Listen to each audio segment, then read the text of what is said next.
call tonight's meeting to order. Of the Evanston Preservation Commission, we have a quorum of 6 commissioners present. The City of Evanston's Preservation Ordinance empowers this body to oversee and administer the community's historic preservation program.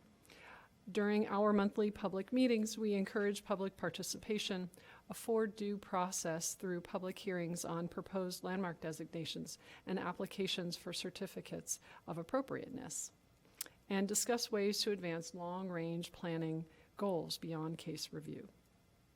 We ask anyone who wishes to address the commission to sign in and indicate the discussion item, designation, or application to be addressed. The first order of business tonight will be public comment on items listed under the discussion section on tonight's agenda. For old and new business, I will ask staff to read each case into the record. Once the case has been read into the record, the applicant presents an overview of the proposal, including evidence and testimony that support the applicable review standards being met. Commissioners will then ask questions of the applicant. Following the questioning period, members of the public may speak toward the application, keeping their comments to 3 minutes or less. Following public comment, the applicant will have the opportunity to respond to any evidence or testimony against the application as it relates to the review standards. The commission then closes the record and proceeds to deliberation and a motion to approve the proposal or approve with conditions. A simple majority of the quorum present is required for a motion to carry. After old and new business conclude, the commission considers the previous public meeting's minutes and then discusses actions pertaining to long-range planning goals.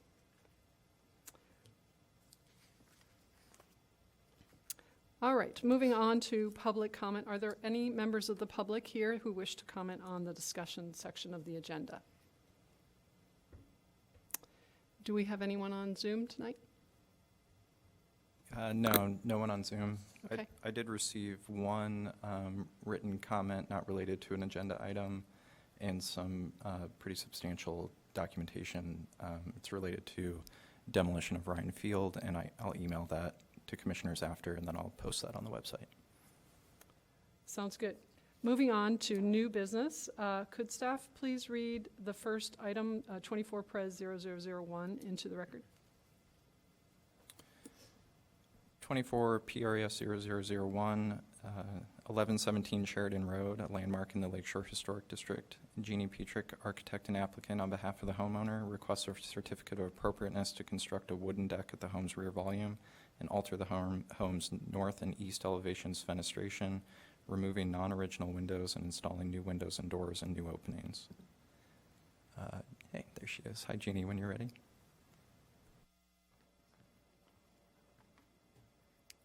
Hi, I'm Jeannie Petrick with Petrick Architecture.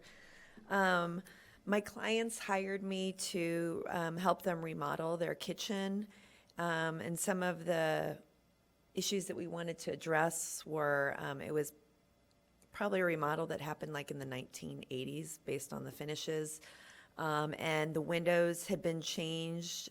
There was, I think the back side of it was expanded a little bit under an existing covered porch.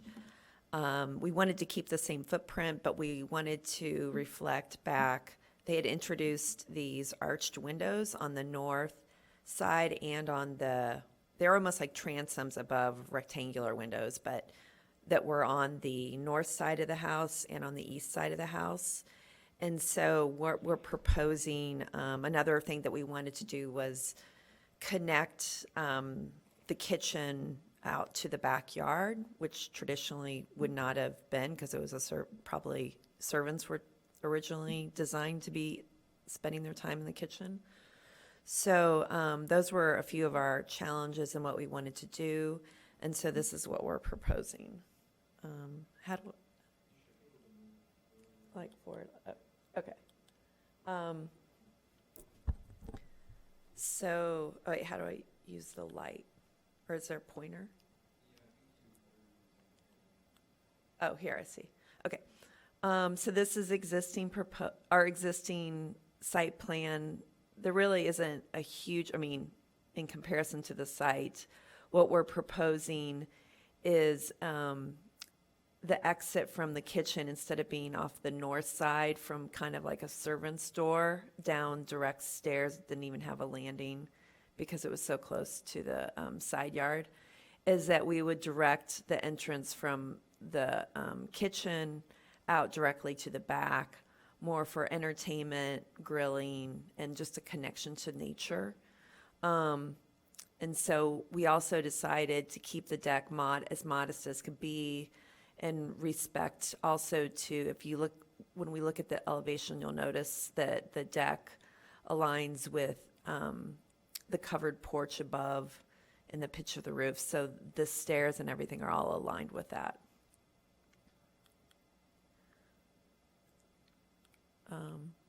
This is the existing footprint of the kitchen. The same width of the existing opening, we are still proposing to work within that, but those were windows with an arch transom and a radiator in front of it that we're proposing to relocate. We're going to do radiant heat flooring and then get rid of the radiator under this window, drop the sill, and then also capture the light that already there's framing for an arched transom, and we're just going to remove the arch transom and make it rectangular in shape. And then the 3 windows will now become 3 doors with the center one accessible. And then this alignment, the center line, is with the door as well as with the above space and the stairwell. So like when you view out the windows, there's not going to be railing in front of you. You're going to be able to see out to the backyard. On the north side of the house, there were 2 very narrow but vertical windows on each side of the existing stack. And when I'm assuming, Kate, you shared some of those drawings, the existing drawings. Okay. So when I was looking, the cool thing was that this couple had the original drawings. And so I was able to refer back to Ernest Mayo's drawings and his company and what was originally proposed. And what I was able to realize that these windows, the existing windows now that are in the existing kitchen, are like half the width of the original, probably just so that they could make the sink and get more cabinets above. But so what we're proposing is to bring back the original masonry openings, keep the head height that it is now, and then we're going to propose new doors and new windows that are all wood so that we can match, by Marvin, that would match the original windows that they have around the whole property.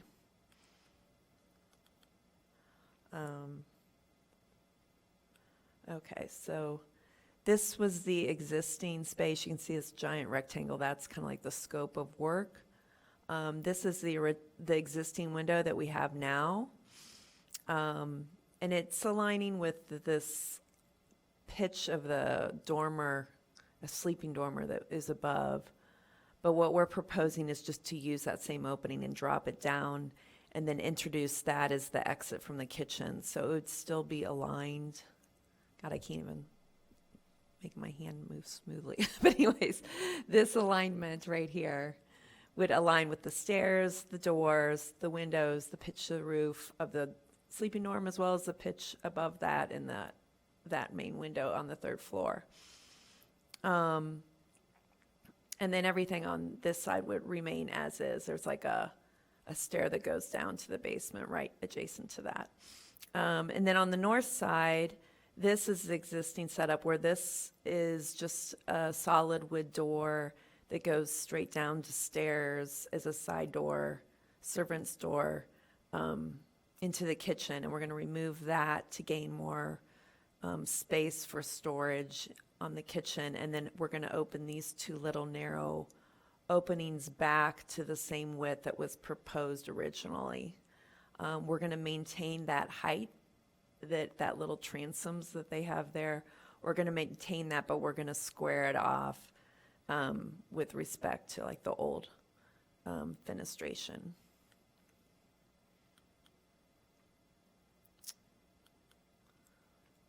This is the original north elevation.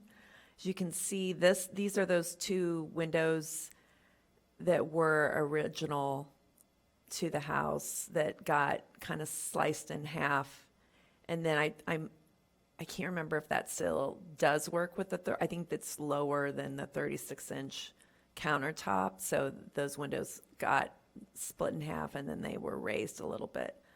And then this whole area that was proposed to be open, I don't know when, but it got closed in. And then we're still maintaining that space, but that column will remain and the brackets are still there. This space is just, the existing is stucco with a door, and we're gonna make it just a solid stucco enclosure.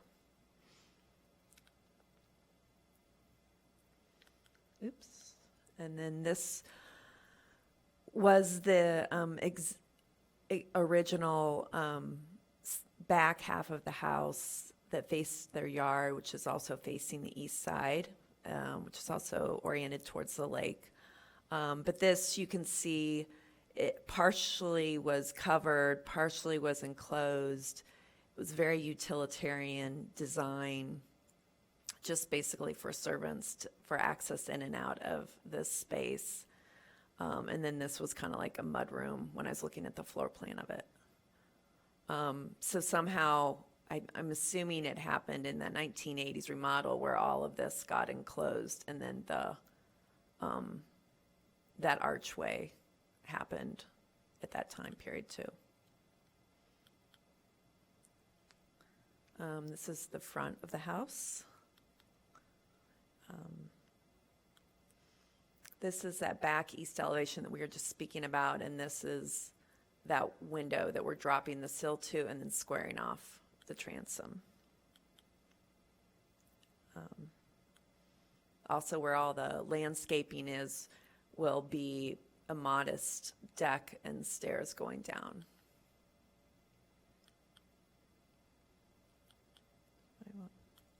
I guess that's it, 'cause I can't go forward.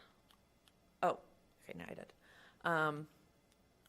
This stair would be removed, and this will just become stucco. The light will be removed as well. And that's the north side. Oh, and you can also, oops, you can see this window that we're going to widen back to what its original opening, and then we'll square off that transom. Or, yeah.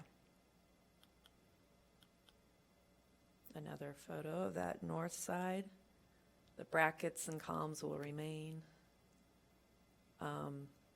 This is also the north wall. They still have another side door that goes into more at grade little powder room and a back stairwell. So we're not even losing that servants' side of access, even though they don't have servants.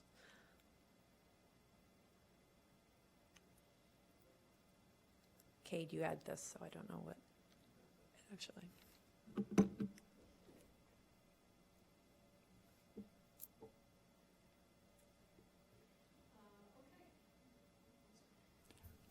Commissioners have questions for the applicant? Go ahead. Yeah, hi. The two windows that are on either side of the chimney that are narrow now and that you're replacing with wider windows, I think that I saw that they were going to be casement windows, the new ones. Mm-hmm. Are there casements elsewhere, or can you just talk us through your decision to introduce a casement rather than go back to the Double 6/1? Mm-hmm. There is actually, these are all casements enclosing the, what do you call it? I'm just forgetting, the sleeping dorm. The front of the house, if you noticed in the photos that I had, those are all casements in that whole sunroom.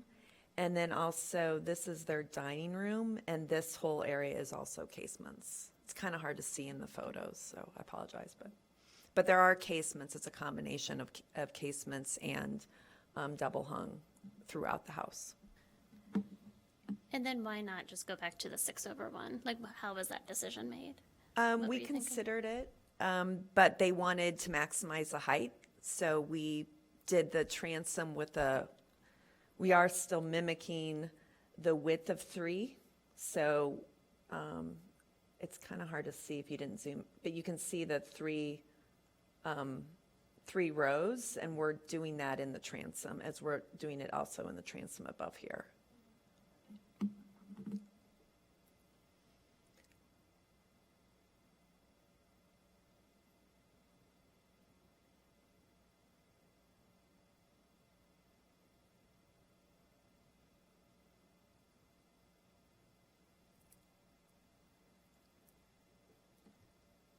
Hi, Jeannie. Hi. Had you considered doing the casement with the faux meeting bar to have it look like a double hung but still function as a, excuse me, have it look like a double hung but still function as a casement? You mean like a cottage style, or? It's not really a cottage style. They just like you do the Oh, you mean simulated- so it'd be equal? It'd be- So the it lights just would be basically equal? looks like a double hung, but it's still one sash. Oh, yeah. Well, so if you notice this, so this height is different than the original. So it's see.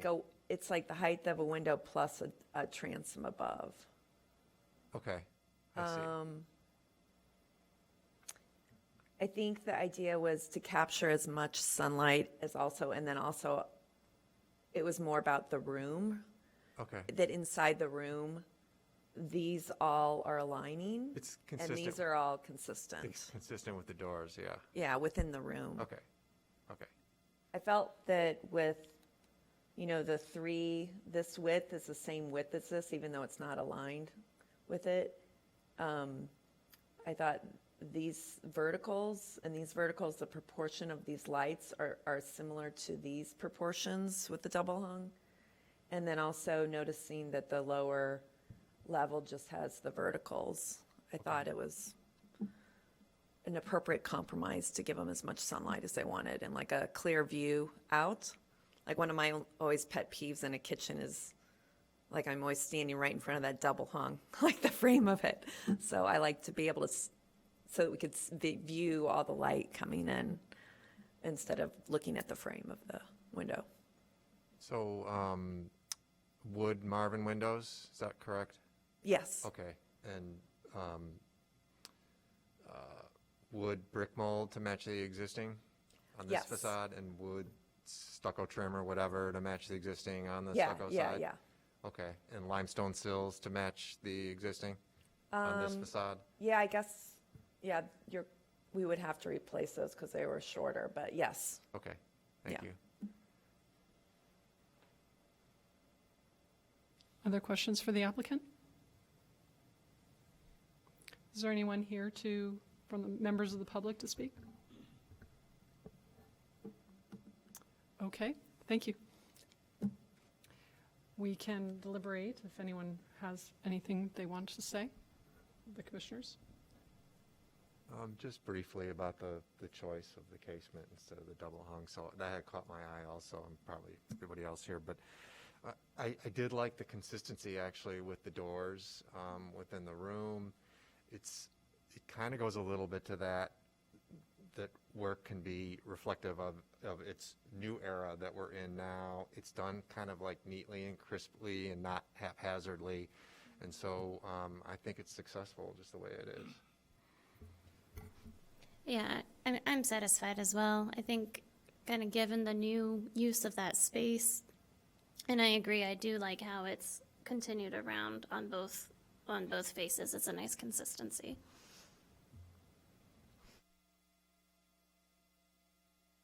Other thoughts? All right, in that case, does anyone have a motion? Sure. Okay. Regarding case 24 Pres-001, 1117 Sheridan Road, a landmark in the Lakeshore Historic District. Jeannie Petrick, architect and applicant on behalf of the homeowner, requests I move that we issue a certificate of appropriateness to construct a wooden deck at the home's rear volume and alter the home's north and east elevations fenestration, removing non-original windows and installing new windows and doors in new openings. Applicable standards, alteration 1 through 10, and construction 3, 4, 5, 6, 7, and 12. Thank you. Is there a second? Okay, it's been seconded. All in favor? Aye. Aye. All opposed? Any abstain? Okay, motion carries. Thank you.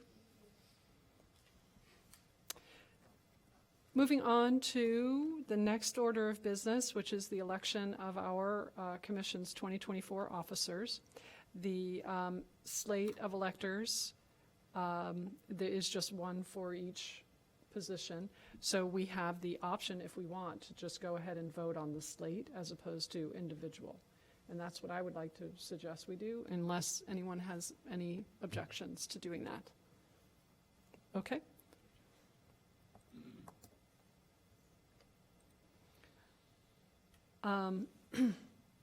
This is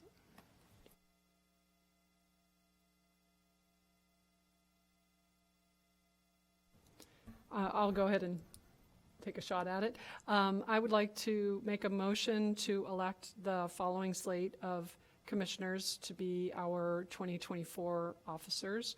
For chair, Commissioner Dreller. For vice chair, Commissioner Bodan. And for secretary, Commissioner Klein. Is there a second? Okay, seconded by Commissioner Smith. All in favor? Aye. All opposed? Any abstain? Okay, motion carries. Congratulations.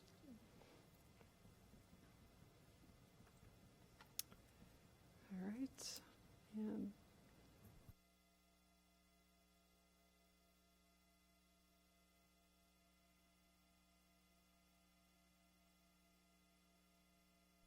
moving on to the next item of business is the 2024 annual work plan. Mr. Sterling, do you want to say something about this, or how do we? Sure. So there are initiatives based on some feedback I got from some commissioners, and then just looking at the number of initiatives that are listed as priorities with a 1 to 3 year implementation timeline. So we did select these 4 for implementation as part of the annual work plan. Initiative 3.6, advocate for adoption of a citywide deconstruction ordinance. Initiative 4.4, prepare a preservation training publication and facilitate one-on-one training for elected officials and heads of city departments. Initiative 4.12, prepare an annual training and certification program for local realtors and financial and insurance professionals. And Initiative 2.10, organize a preservation consortium or preservation advisory subcommittee. What you could do is either make a motion and vote on adopting these, or you could remove some or add some. I also included all the initiatives further down that are identified as either ongoing or year 1 to 3 here, if you were interested in having a conversation about adding some different initiatives. Okay. Excuse me, I just had one question, Kate, about the table down below. Can you remind me about the priority for, I think high versus pressing? Can you just remind me how all those sit with the priority? The order of priority for those? Yeah, so I think we had, initially we listed them as high, medium, and low, and then when we looked through all of them, we noticed that even out of the many that were listed as high, there were some that seemed like they really, it was either an immediate concern of ours, or it was something that was a immediate concern of other boards or commissions or city departments were advancing that we could help support. And so that's how the pressing category got included. So I'll go ahead and start on the conversation about this. First of all, the initiative 4.12, the training and certification program for local realtors, that was meant to kind of dovetail or align with a presentation from one of our commissioners who is a realtor but couldn't make it tonight. So I think that we could decide to go ahead with that action item as in sort of concept, but because we don't have any information from him about sort of the details, I think that we might want to, I don't want to say no to it, but I'm not sure that I do not feel comfortable saying yes to it without having some sense of it. He attended a workshop or something, a webinar or something about best practices in terms of realtor outreach and certification across the country. So really he does have, it's not just off the top of his head or like his thoughts. It's something that we were hoping to see tonight, which we're not going to get. So that's the kind of the backstory to that particular initiative. And so we can talk about whether we want to vote for it or say pending information or however. And then the other one, 2.10, the consortium. So that's pretty ambitious as a goal, and considering we have a lot of other things that we're trying to do as well.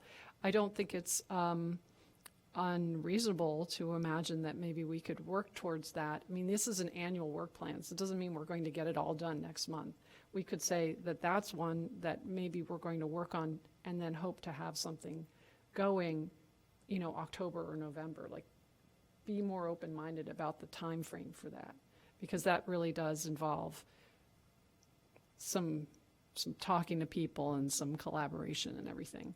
But I'll say it, I added that one to the list because I do think that that we have a lot of big ideas, and it would be helpful to have some help. Helpful to have some help doesn't sound quite right. I think it would be, I don't think that we, the commissioners, need to feel like we're doing this all on our own. But in order to ask for help, I feel like we need to sort of have some conversations first and create kind of an infrastructure for partnerships. So that's where Initiative 2.10 came in. So anyway, I feel, I'm happy to talk about the other ones too, but I wanted to give you guys a little bit of background on those particular two. If I may just follow up with a question for 2.10, was this based on like input that you've received from people, or is it just an idea or is it more outward facing, or was it coming into us as an idea? Like, do you know if people are interested, or just to gauge the temperature? Yeah, so that's a good question, and I'm going to let Cade hop in too. There had been something like this for a while, but as far as I understand, it has not occurred. That like a meeting of this group has not occurred in a while. Meantime, in 2023, there was some turnover in the leadership for some of our potential partners, like the Evanston History Center and Shorefront, and the Mitchell Museum has somebody new. Not in 2023 though; it was like 2022. So in other words, it might be. Like a kind of a good time to think about reaching out to our partners in some sort of formal way and creating some, conversation around partnership. What that looks like, I don't know, but the Preservation Consortium thing, it like people that have been doing preservation here for a while have a sense of it. Now, did you want to say something? Yeah, go ahead. Because I mean, I don't know if it generally relates to this, but it kind of maybe does, is that the city is about to embark on the comprehensive plan, which, involves preservation, and I would assume that the commission might want to participate in that, and then maybe having outside partners help us with best practices, and if there's anything that other communities have in their plans or, whatnot that we might want to, consider. So. And then, Kate, do you have any other background on the way it used to run back in the day? So the first thing I'll say is I think this initiative was primarily about building capacity for implementing some of these ideas, and also not to, you're not bouncing ideas around in kind of an echo chamber, so you're actually bouncing ideas with members of the community. That being said, one of the questions you had, Beth, was if there's interest with other people. The commission used to have a really robust associate membership program where former commissioners and individuals that wanted to advance some preservation-related work but didn't necessarily want to commit to sitting up here on the dais for 6 years were involved in that way. And they had different specialties. They were called on at certain times to come and testify, or they could attend meetings as they saw fit. And there's some interest in kind of reinvigorating that program, restarting that, because it was relatively successful. What Chair Dreller is talking about is it's relatively recent. I think the consortium started, I think, in 2018, and there were members of the various partner organizations, the Francis Willard House and Museum, Evanston History Center, Mitchell Museum, Shorefront, someone from Northwestern, and they would meet, I think, monthly for a while, and it kind of turned into like a quarterly thing, and then there was turnover, and it just kind of dissolved. But that group of individuals was actually relatively successful in starting the conversation about this Preserve 2040 plan and the need to reimagine preservation here in a way that hadn't been done, when it was done prior was in the 1980s. So they were relatively involved in at least the inception of that program, if that helps answer your question. So there is some interest, there is some background, but primarily I think it's kind of a capacity building effort as we start to implement more of this plan. Are these meetings subject to public meeting regulations? No, not so long as there's not more than 3 appointed members on it. So it actually, when we had the consortium, it didn't have any representative from the Preservation Commission on it. I think it would make sense to have, a rotating member or someone that would attend those in the future. We could identify someone who, for instance, one of the commissioners we could turn that into an officer position or some kind of something more formal where they act as a liaison to the Preservation Consortium. I mean, the Evanston History Center or one of our partner organizations could start this too, but it hasn't been. And so it was in the 2040 plan, and when we were talking about what we might want to do in 2023, I was thinking about the fact that we might have an opportunity here. We've had interest. Now we're starting to get emails from people who want to be on our speaker series, for instance, as opposed to just us going out asking. Yeah, so that's where that came from, but I understand that that's not a thing that's just going to happen tomorrow because we want it to happen. It's a commitment that we are going to make to sort of figuring out who's going to do it and what it needs to be and who's involved and all the things. The last thing I'll say is when I say it's about building capacity, actually I think it's about building capacity not just for us but for them as well. So when we had that consortium and it was working, primarily the agenda was what initiatives or activities are you pushing forward and how can we help you? And that kind of cross-pollination of ideas and support was really successful for a while, and then it kind of fell apart.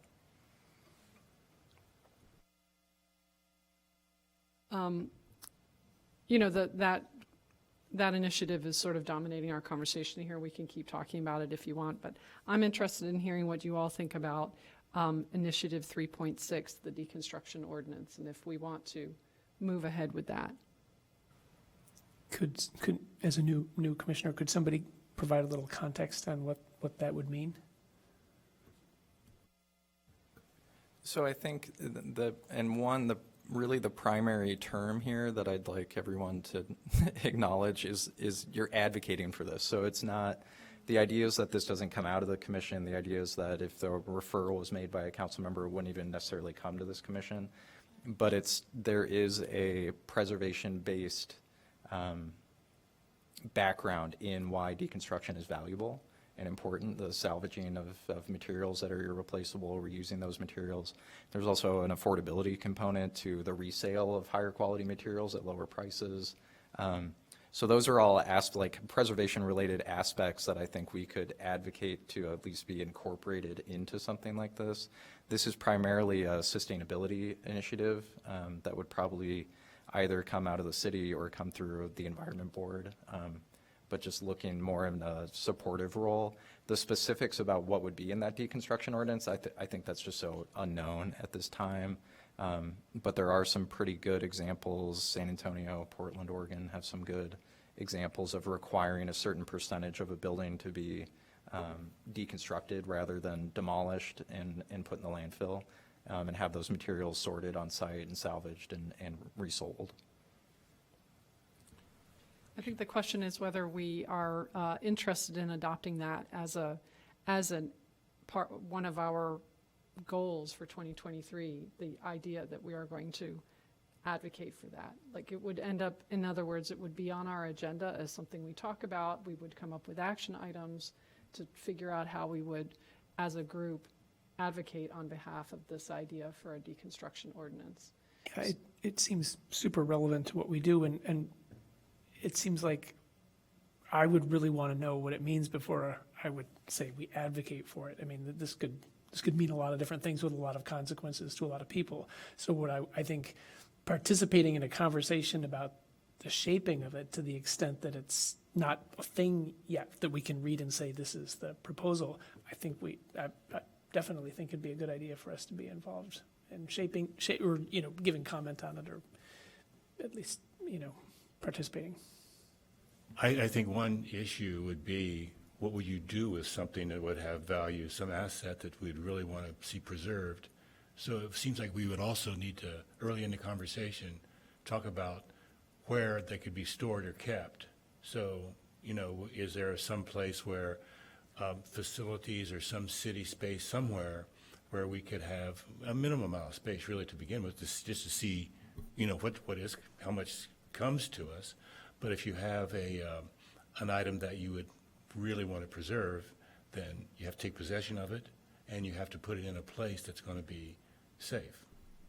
Yeah, there's a lot of details with the deconstruction ordinance that need to be worked out.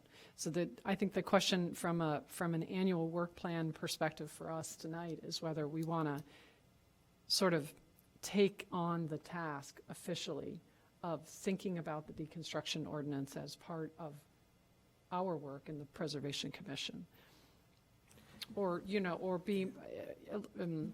be more reactive. I'm sorry. Well, go ahead. I'm just thinking, because, in general, the city is thinking about its climate action resiliency plan, and it's trying to come up with actionable items to, decarbonize and electrify and all that. And I feel like I agree with most of the comments. Like, it's hard to right now, say yes to something when we don't know what it is. But I also don't want preservation to be left out. I think that in general, we should encourage the city to remember that preservation is a sustainable action in some cases. So I think in that way, it's a good thing to be part of the conversation. Would one way to do that be, like, I assume this is here because it's actively being developed by people here in this building, and I mean, I would love to have them come before us, or at least have an opportunity to find out exactly what's being proposed, so that we can, contribute meaningfully. I think it's definitely something people are considering as a priority, because there's a lot of crossover in why it's important and why it's successful, especially in a community like ours that's really built out primarily pre-war. Yeah.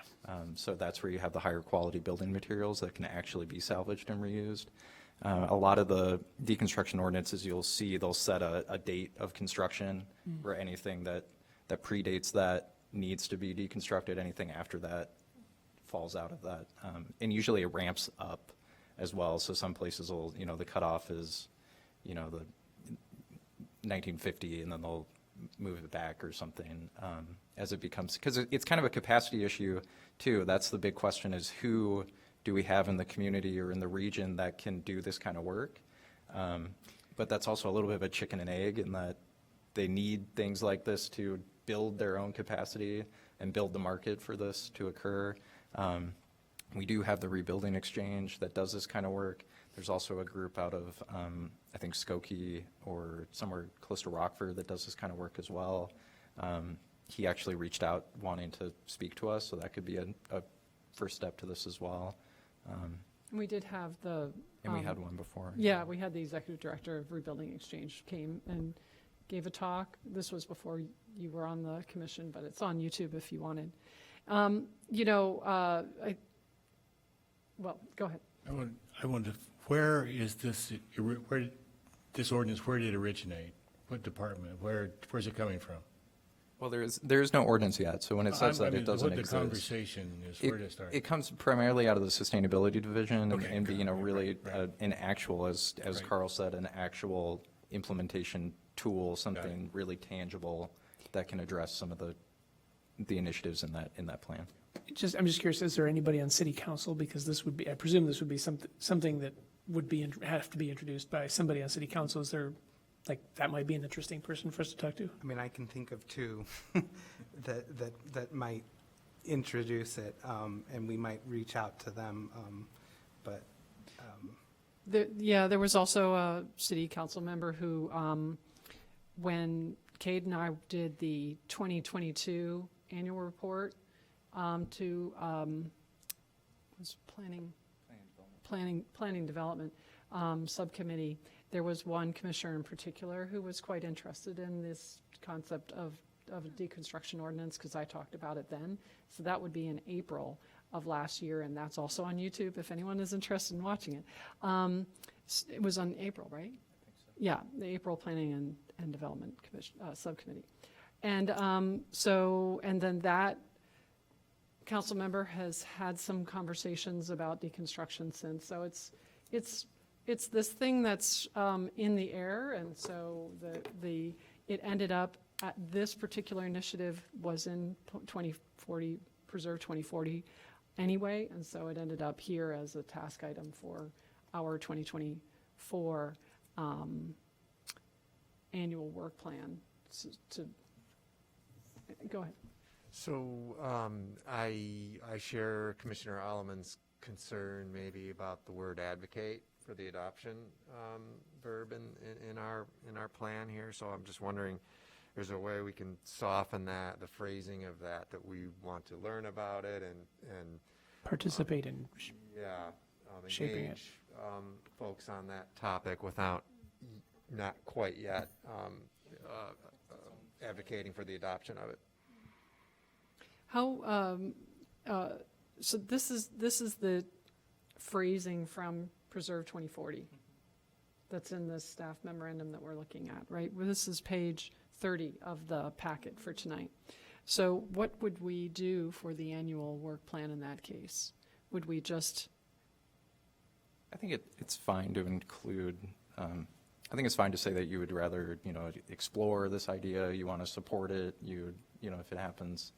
I wouldn't get too hung up on the exact wording here. This is not an ordinance, it's just an initiative, so that the wording, I think the spirit of it is that we're having this conversation, you want to explore it, learn more about it, see if it makes sense or not. Have people come and talk to us. Those become opportunities for the public to come and attend those meetings too. Yeah, I agree. It doesn't make sense to get, we're not voting for something, but it does strike you that we're advocating for something that doesn't exist. No, it's not a piece of paper we can, but yeah, I think the key thing when I look at this is accountability, right? Like how does it become something that we talk about again? Because somebody has to do something and say, I'm invited, like, I'm just advocating for making sure we're all, it's one thing to say I'm for this, and it's another one to say, okay, who's going to take responsibility for moving this forward? right. You were going to say something, go ahead. Because I'm just looking at the 2040 plan now, and it's in the 1 to 3 year range. And so the way I see it now is we're not at the final adoption, advocating an adoption of the ordinance. We're at the beginning, so we're working towards it, I guess. So the way I can see that is, like, each initiative has like a whole, work plan for its little initiative, I guess, right? And so we're just at the beginning. So we're not at the advocating yet because we're still gathering information and still trying to understand what it means. Are we voting on this tonight? No. We're voting, it was as an annual work plan. Yes. Okay. And It's up for voting tonight. can we edit 2 words? I think I wouldn't get too hung up on, yes, that's totally fine. Okay. I wouldn't get too hung up on the words necessarily, but yeah, if it makes you feel more comfortable to change it and say that, at this stage, we're exploring this idea conceptually or something. I think that in its own way is successful that we're having this conversation in a public setting about this, is kind of moving it forward already.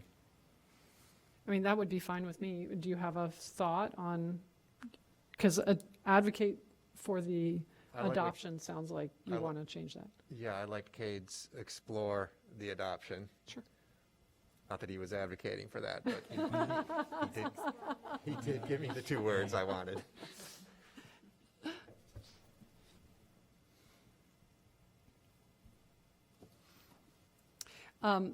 So to that end, I voiced some concern about how we would want to move forward on the 4.12, the certification program for realtors and stuff, because we were supposed to be more informed about what that could be by the time we voted on this, but we're not. Have either of you had a conversation, and I apologize, I would be relying on his name card, because I can't remember his name right now. Josh? Josh, Bowles Carson. has he expressed interest? Because it sounds like, back to the accountability thing, like he would be the person that would be doing this. And if he's expressed interest, then by all means, like, Yeah. if he's not here, I think that's he fine. has shown Yeah. interest in it. I think this is one of these 4 that, if I remember correctly, that's actually listed as a 3 to 5 year initiative. And I think the reason it was included is because he wanted okay. to try to advance it. I think The- it was important to him. Yeah, the webinar was in October, I think, and he needed to think through some of the details for November, and then we didn't have enough space on our December agenda, and now he's not here in January. So, it was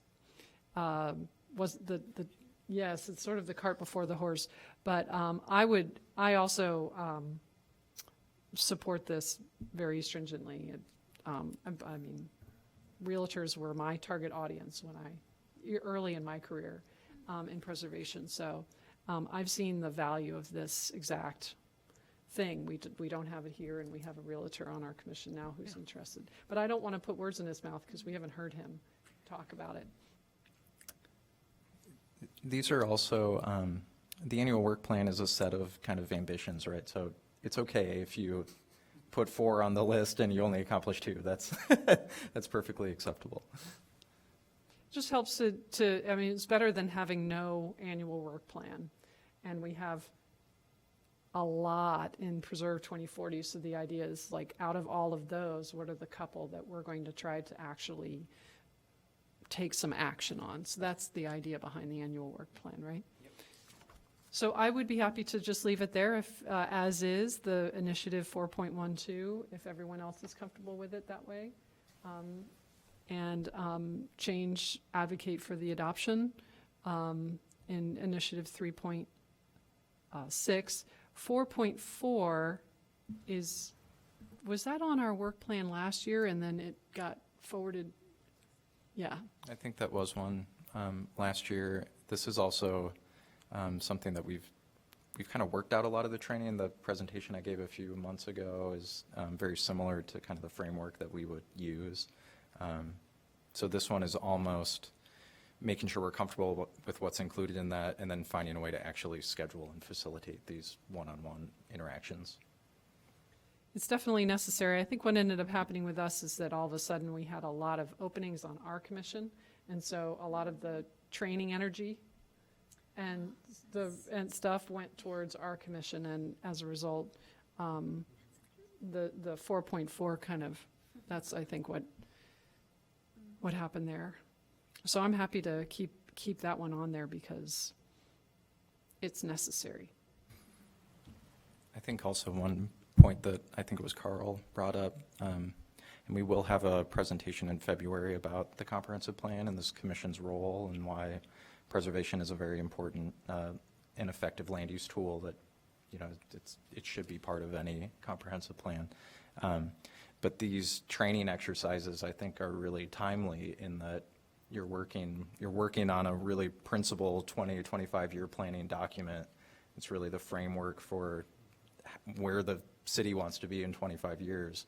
People having a better understanding of what preservation is a good thing when they're starting to develop a document like that. I'm sorry, you said that we were going to, that presentation is scheduled for February for us? For February, yeah, Great. on the 13th. That won't be from me, that'll be the consultants will come. I think they have about a 15-minute presentation followed by questions. I mean, may I bring up, I think that initiative 1.11 is, in the last year has been an issue that was brought up because there is this list of eligible buildings for landmark status, and unfortunately we did lose a building that was on that list, the former fire warehouse building by the farmer's market location. And so I'm just wondering, what is that? I mean, do buildings get on this list, and do they sit on the list and then there's no action, or is there, I don't know, what? Yeah, so these next three on here, these are ones that were identified early on, but these are ongoing initiatives. These are things that the commission should continue to do at some level, one being, and they're at least the first two are pretty tied together. So one is conducting an ongoing survey of Evanston to try to identify buildings that are significant or resources that are significant and eligible. And then the second one is putting those properties on a list.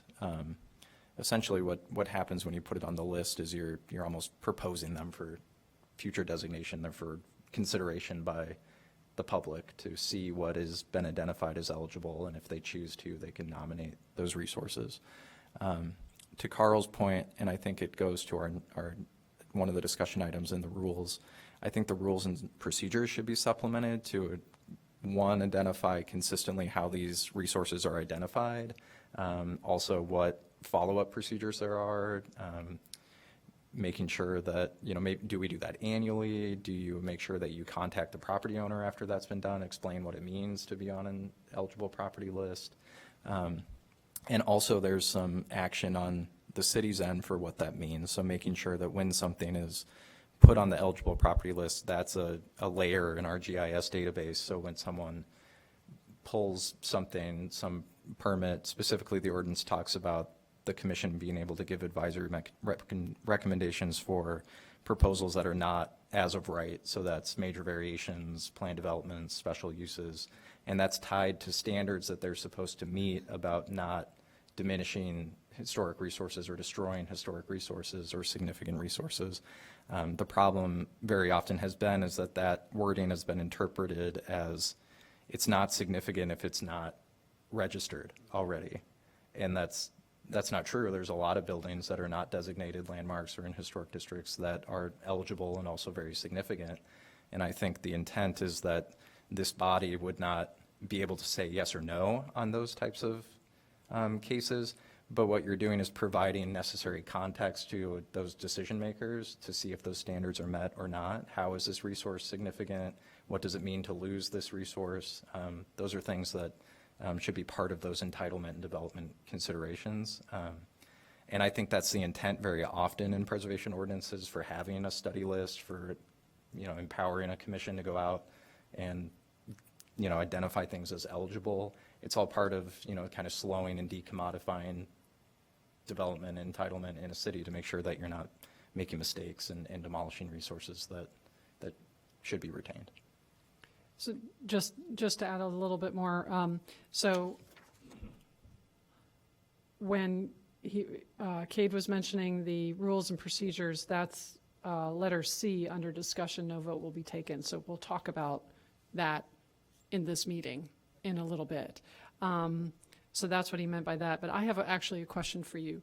So the additional ongoing initiatives, the 1.4, 1.11, and 3.10, those are not what we're voting on tonight, because those are perceived to be so important that they are just always tasks. Is that how we would think about it? Yeah, correct. There's many ongoing initiatives in Yeah. there. Many of those are not ongoing initiatives that the commission is necessarily responsible. Some of those are ongoing initiatives that, the staff planners, preservation planners are responsible for. But yes, these are ones that I think were identified as very critical that the commission continue to pursue this work. And I think it's enjoyable. It's to go out and survey neighborhoods and talk to people and identify things that are important to them and significant. I think that's meaningful work. So the action item under new business for the 2024 annual work plan would be just voting on initiatives 3.6, 4.4, 4.12, and 2.10.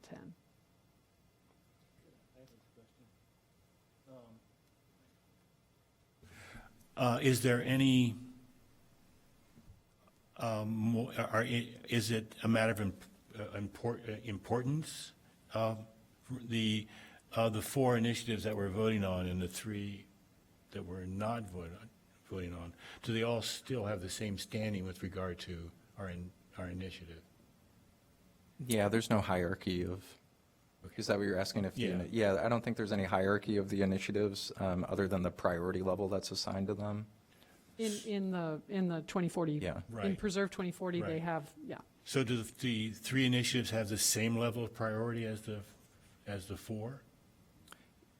Yeah, I think that they're just as important Okay. as the other ones. Their timeline is just, this is work that the commission should do forever, that this commission should do forever, that subsequent commissions should continue doing, where the other initiatives have, a start date and an end date. It's something that would be completed.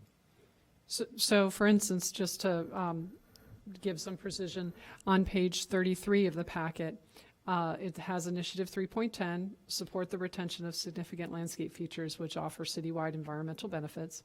Under the implementation schedule, it's ongoing. And under priority level, it's indicated as high. So that's taken exactly verbatim from the Preserve 2040 plan that we took a year thinking about and putting together and voted on in 2022.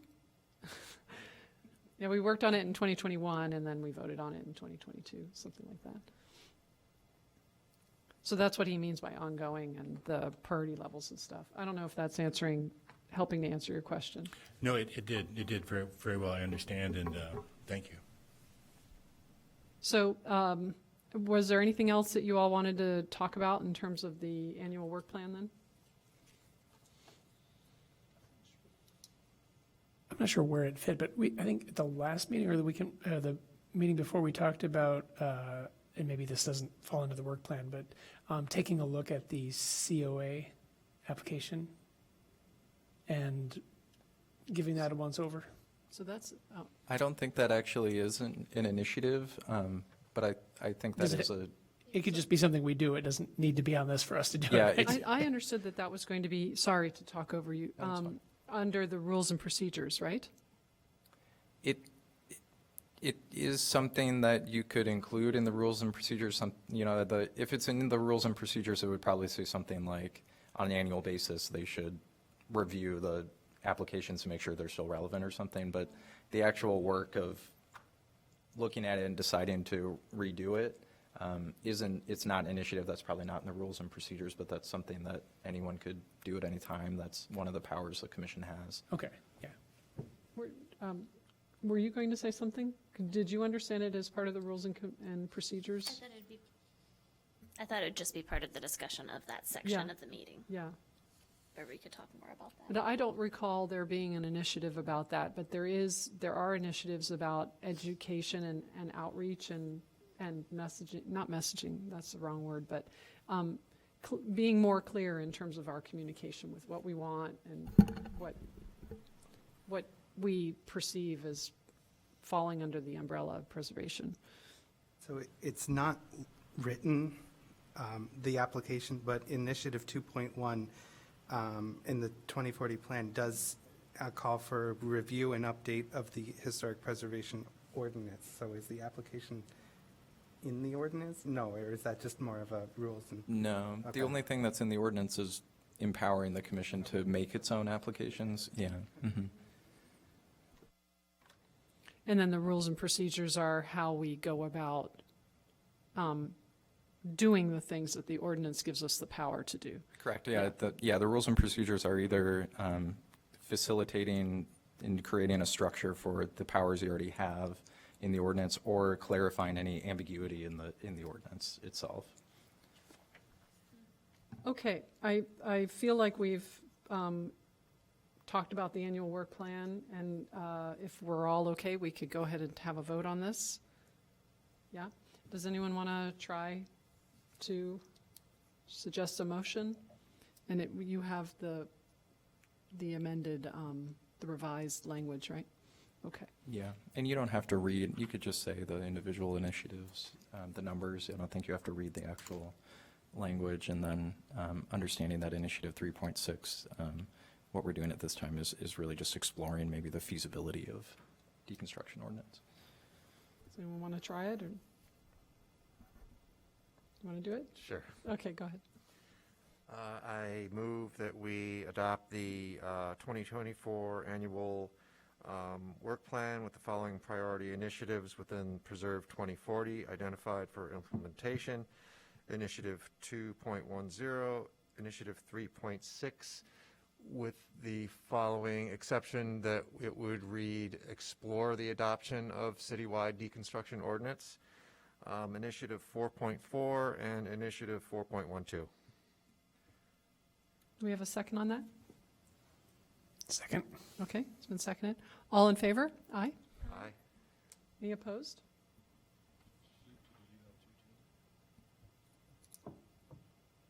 Is there a question about, Commissioner Smith, do you have a question?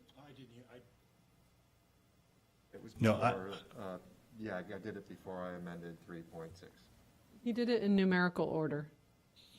I got it. Yes, I was reading it straight up. Not from up there. Oh, thank you. Okay, so how do you vote? Did you vote? Oh, okay. Were there any abstentions?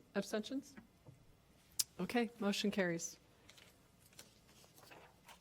Moving on to approval of the meeting minutes, minutes from December 12th, 2023. Were there any comments or anything about the minutes? I received, I think, 3 requested revisions by Commissioner Klein that I included after the fact, but not in the packet. Anything else? Okay, seeing none, we'll assume that those are adopted. Approved, I'm sorry. Okay, moving on to discussion, no vote will be taken. The first item on the agenda is 1813, 1815 Church Street. Ms. Staff, you want to help us? Yeah, I'll read the description here. 1813 to 1815 Church Street, the Mount Pisgah Apartments Review of Construction Management Plan. As part of the approved plan development, a condition was added to require the applicant, the Housing Opportunity Development Corporation, to work with the Preservation Commission before demolition to review the construction management plan, photo documentation of existing conditions, and a report issued by a certified structural engineer that documents measures taken to ensure the demolition and proposed construction of a multi-story affordable housing development will not have an adverse structural impact on the adjacent landmark property located at 1817 Church Street.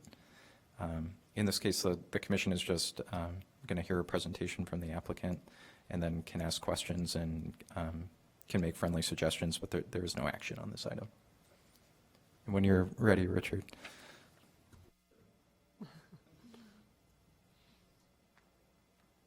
If you want to just tell us who you are to start, thank you. Good evening. I'm Richard Koenig. I'm the Executive Director of Housing Opportunity Development Corporation. Thank you for making time for us this evening. We're looking forward to getting some input. It is required input per the ordinance, but I appreciate it anyway. Just ready for presentation? All right, you have this information in your packet. Briefly wanted to sort of introduce, make sure you're familiar with what site we're talking about and what we're proposing to do. So again, my organization is a nonprofit organization that develops and manages affordable housing throughout Chicago suburbs. We've owned and developed property here in Evanston for about 20 years. We have properties all over the northern suburbs, up into Lake County, McHenry County. So I've done a number of these types of affordable housing developments that we develop and manage. The project itself has been approved by City Council to move forward. It's a proposal for 33 new rental units in a 4-story building with first floor retail, a brand new building, and I'll familiarize you with the site. So this site is the corner of Church and Darrow. The red box on the right is owned by the land is owned by the city of Evanston right now. The box in the yellow is owned by Mount Pisgah Ministry. And because that's not simple enough, we're going to swap the sites, but not exactly one for one. So land lines will get a little bit weird here, but that's just to familiarize where we're talking about. Show you very briefly that this is the building on the left is the one that we're talking about building. The building on the right is proposed by Mount Pisgah Ministry. That was also approved by the City Council. And the landmark building is, if you look at the far left of this, the existing 2-story masonry building is the one that's the historic building that is especially what the conversation is about. So you have some pictures in your packet. I have some additional photographs showing if you're standing at Darrow looking east towards Dodge, the middle shot shows what the Mount Pisgah building looks like. The picture on the left shows some of the frontage of what the existing properties look like, and then this is the backside of the historic building. And the reason I did that first without showing this building, this is the existing conditions. So the building on the left is the historic, the building on the right is Mount Pisgah. That's the building that would come down, and then we would build from there to the right. But what we're proposing is to go from this to this. So you can see the existing historic building and then the 4-story apartment building there, first floor retails with the glasses on the first floor, 3 stories of residential up above, including a mix of 33 1-, 2-, and 3-bedroom apartments. So the discussion is regarding the demolition of the existing church building there. If you'd like an aerial view, you can sort of get some more perspective on, from the backside looking down on what we're talking about. Again, does this have a, I don't have any zooming ability on here. You can see where the building is here to the right of the larger building.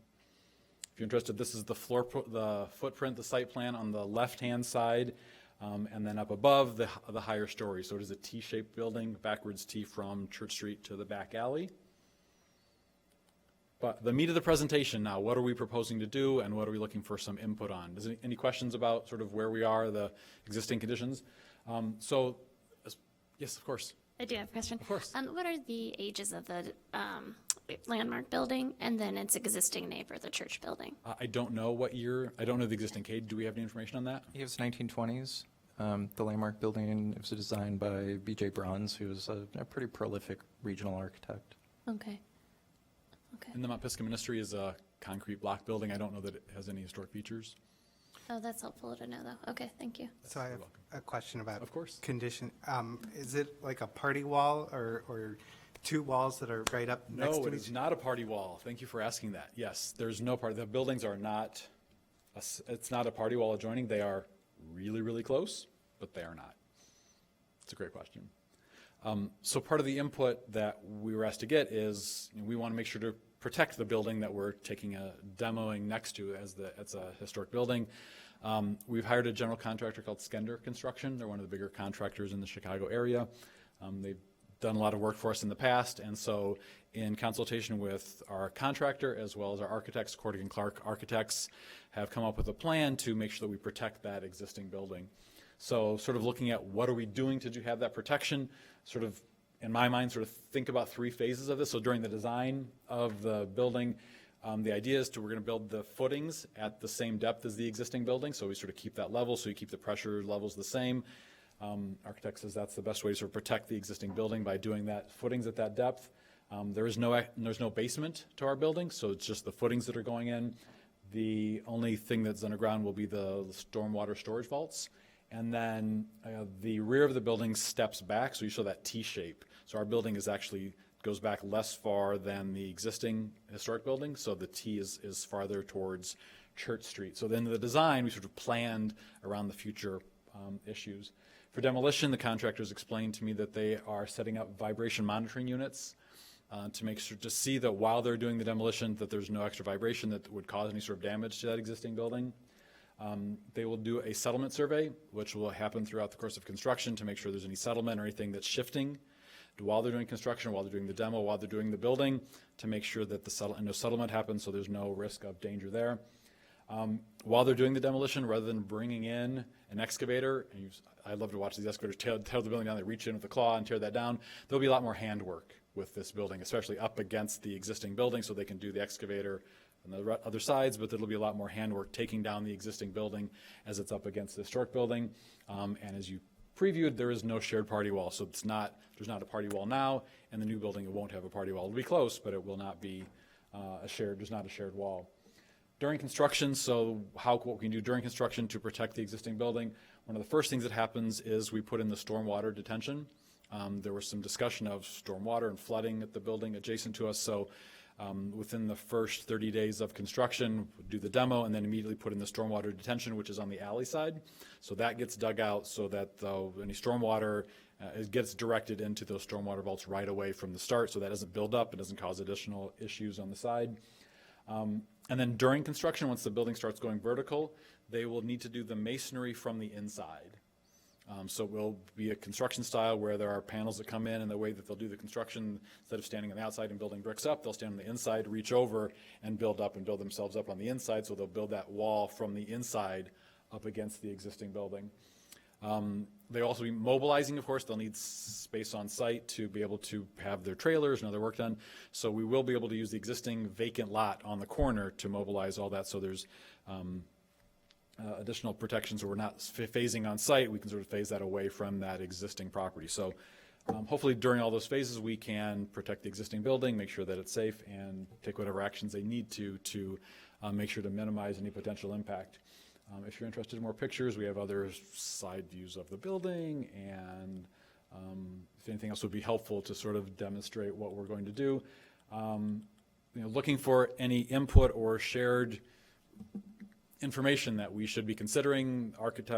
Contractor put together a construction management plan, which I think was in your packets, that talks about the phasing, the staging. You've got the construction timeline in there. You've got the parking map in there. You can sort of see that information that I talked about, some of the logistics of how things will flow.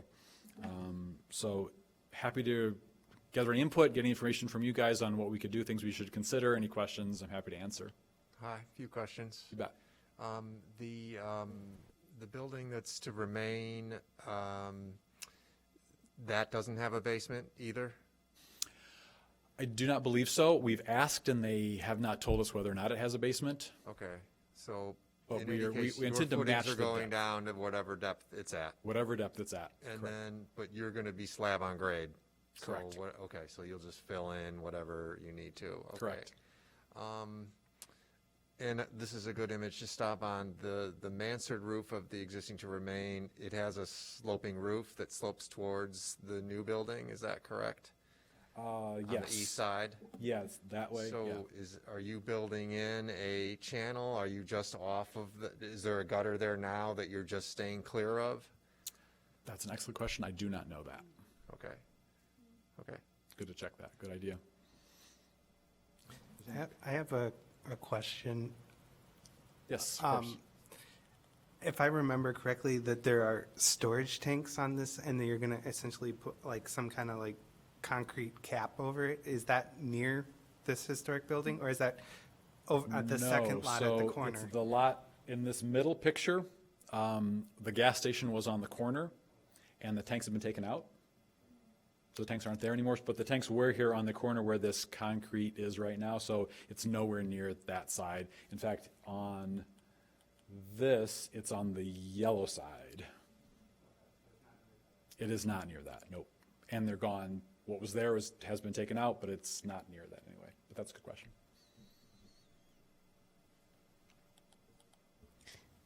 I have another question about the existing building. Do you know if there are any water infiltrations at all in the basement or anything like that? in the landmark building? Yeah, they have expressed to us that there has been flooding from the alley going in. The picture on the right is taken from the alley looking at it, and they have expressed that during storm events, there has been water that has come in their back door. Okay. Sort of because there's very little water control right now, stormwater mitigation right now, so the alley, if it floods, the existing lots is just surface, and so the water sort of goes where it goes, and they have said that they're getting water in that back door. So hopefully ours, because we control it, well, at least our property will control and hold our water and Right. minimize how much would flow onto theirs and sort of take existing water. Okay. I appreciate the vibration monitoring. Is that, I was thinking that it might also be useful to have moisture monitoring in that landmark building as well, in the basement during the construction period. Might be a suggestion. Okay. Early on, there was some discussion about the requirements for some soil remediation, some issue with that. Is that being handled? So that's, again, this is on so the city owns the red box, the entire red box, and basically where the paved area, the concrete is now, that's where the gas station was. And there's a little corner, sort of the lower right-hand corner is where the tanks were, and that's where it's been sealed. And so if and when the church builds their building, that would have to be resealed. So they would take that out, put their footings in and reseal that. So it's not on our side of the line. It's under the yellow side here on this plan that's shown on the picture. So we're not going to have to worry about dealing with that. And the yellow area will be retained by the city of Evanston? That'll be retained that's actually the Mount Pisgah Ministry will get the corner lot. And they will own that? Correct. And there's a phased construction, so it won't be built on right away. Correct.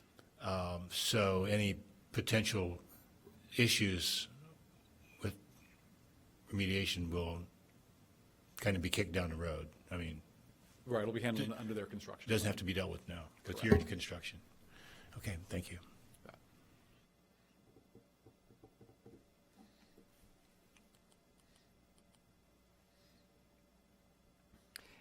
I have a question. During construction, is there going to be someone on site all the time whose job it is to be responsible for any mitigation measures that are ongoing at that moment? Other than the site superintendent, I'm not aware of somebody who's specifically in charge of that. The site superintendent will be there and be very aware of the issue and potential any impact. I mean, we've had lots of conversations about that, what else we could do. The trailer will be there on site. The supervisor will be in charge of making sure and monitoring that, be in charge of looking at the vibration monitoring, the settlement monitoring, anything like that. Okay, so there will always be somebody there who has that as a task. Definitely.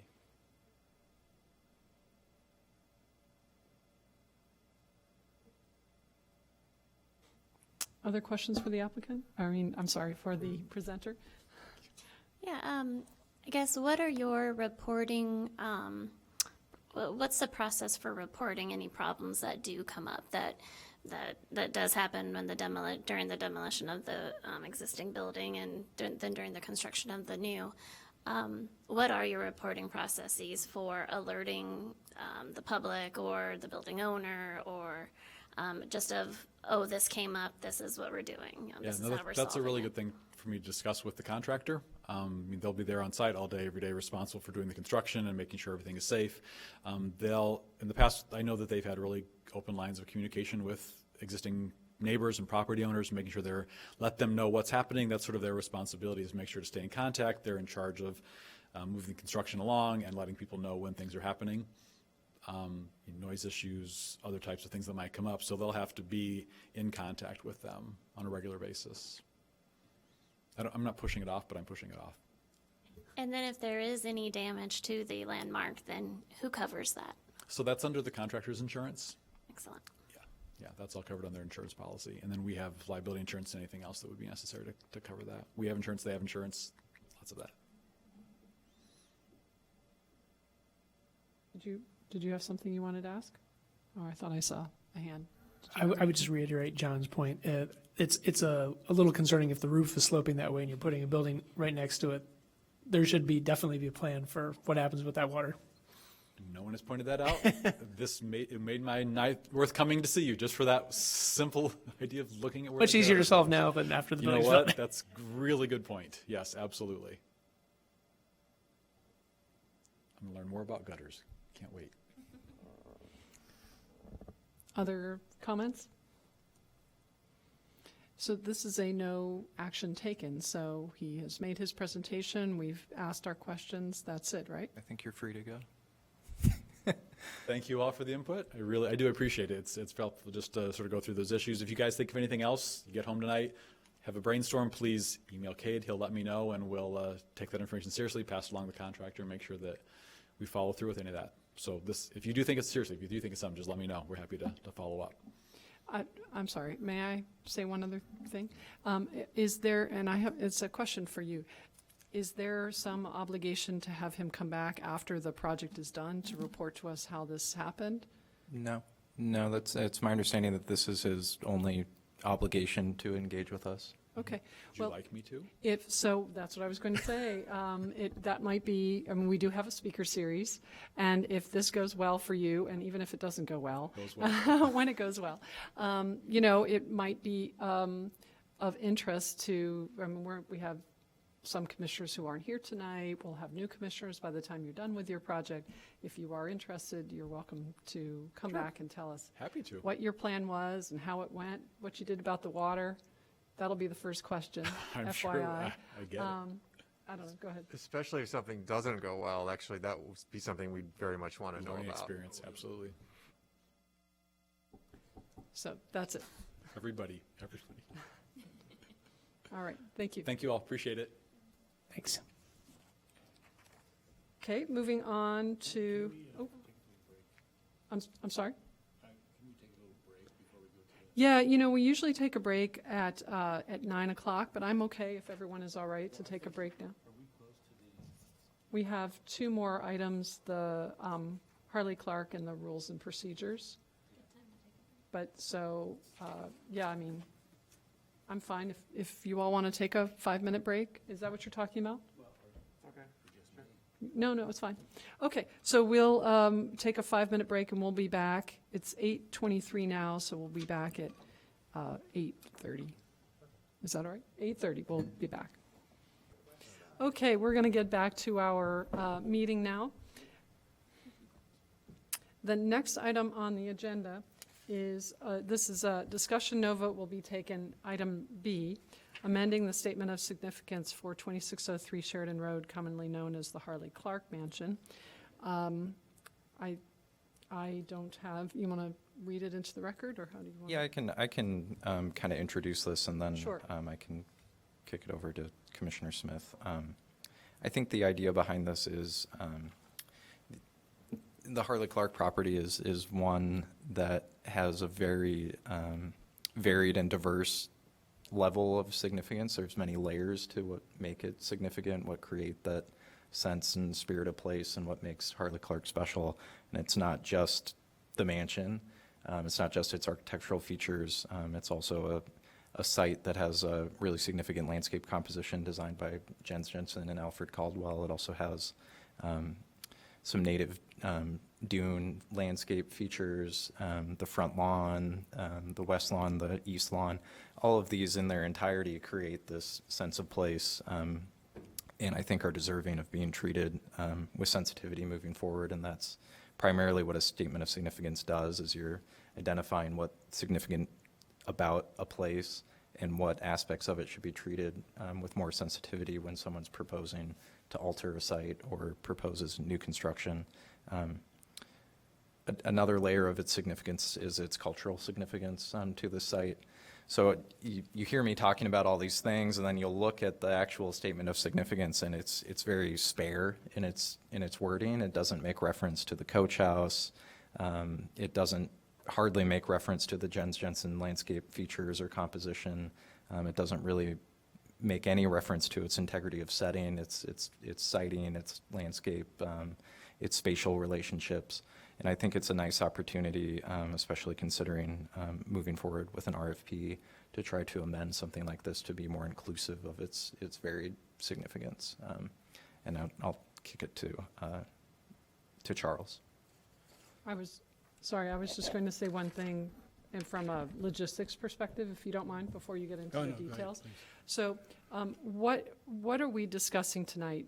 Simply that we're just talking about what the statement could have. There's no vote from an administrative perspective for our meeting on the fact that we are moving forward with that. We're just giving ourselves an opportunity to discuss it, right? And then what happens? Somebody writes it, or how? Correct. So right now, we're just talking about this generally. So, one thing you can talk about is this a worthwhile undertaking? If it is, what aspects of that property should be included in the statement? What are its character-defining features that should be treated with more sensitivity?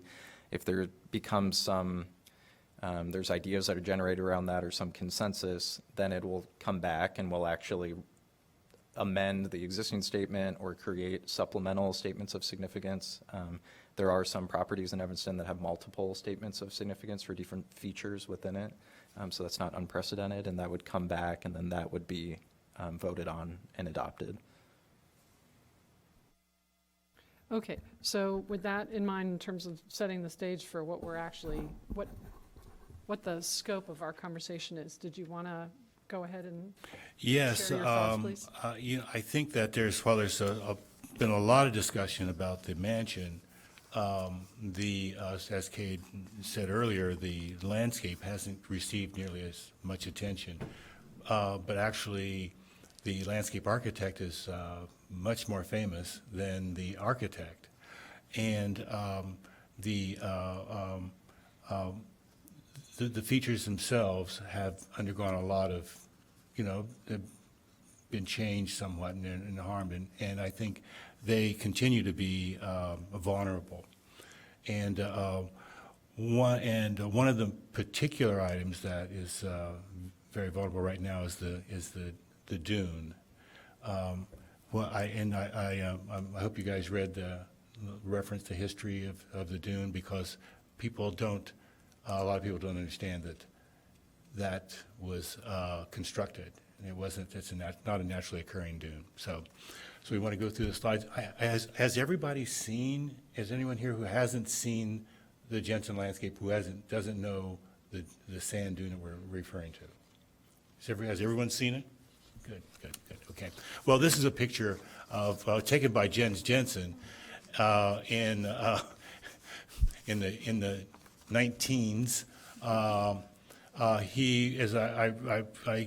attached the reference to the Apostle of Dunes piece that was done by the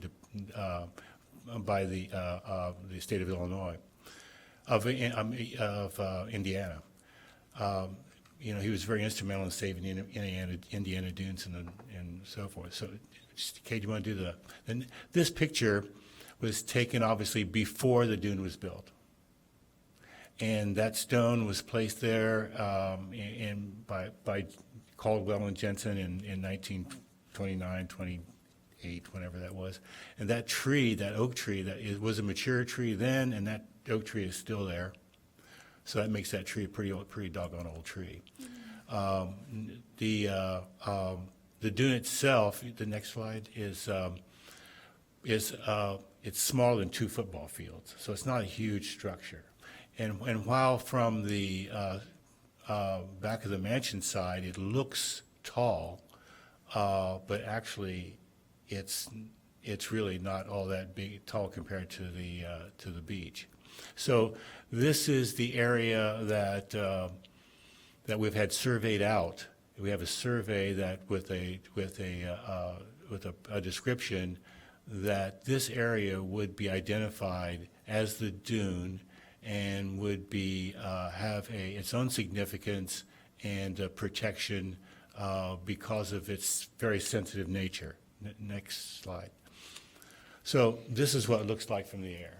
So what's happened over time is that when it was originally constructed and planted in 1979-80, it had a lot of native plants that Jensen would have used, and a lot of plants that were appropriate for dune ecology.